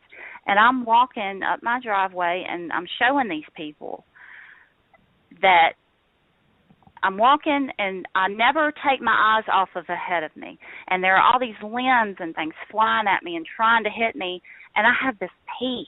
And I never look at any of the stuff trying to hit me. None of it touches me, but I never even look at it. And then I walk back, and I say, see, that's how you do it. And it was like God was trying to show me. And then I thought of that dream right after this experience. I said, God, that's what that's about. You're bringing me up to teach people this is how we war against these things. This is how we stand, and we can, as long as we don't let that fear in, then, just hold tight to God and to Jesus. He is very real. I'm telling you, he is amazing. Absolutely. And, learning about all these things, you get so scared, but you've really, like Joe always says, to balance out this information, and that really hit home with me. And the more you get into God's Word and really seek Him, He is getting ready to do something awesome. Yeah, the enemy has all these plans, but he's looking for people to not be afraid of that, to look to Him and to be ready for battle. He's not going to let anything harm us. And even if we don't make it through this, we're going home to be with Him. Amen. And boy, you're absolutely right. You just have to keep your eyes on Him. And that's not arrogance. That's not, I can do that. No, I can't do it. Believe me, I'm nothing. But, it's all about Him. It is, and I just want to thank you so much for sharing that story. And Robin, you email us anytime, email me anytime. I think the last email that you sent might have been chewed up by our hard drive being turned into dust, but I lost. One more thing. Sure, oh my God, I can't remember. That Friday, okay, my mother, she's in the hospital right now, intensive care. I've been sharing a lot of this stuff with her. That Friday, I came home and I just went to bed. I was exhausted because I hadn't really had a lot of sleep. Well, my dad comes in the room and says, your mom's in the hospital, we have to go. She was standing in line at Walmart checking out with the lady she works for, and she fainted, went straight back, hit her head on the floor, busted, cracked her skull, fractured her skull. She's doing better now. This happened last Friday. that she's got something going on with her heart, and they're trying to, figure out what's wrong with her. I immediately, it's like God said, that was in retaliation for what you did, what you stopped. Robin, we're out of time. We're going to be praying for your mom. I'm so sorry. We're out of time, Robin. Please do. Oh, that's okay. Thank you so much for taking my call. All right. And then email me, if you will, her first name so we can pray for her personally. I'll add a personal touch for that. All right. God bless you. Thank you so much. Folks, we're out of time. God bless you. All right. Folks, good night.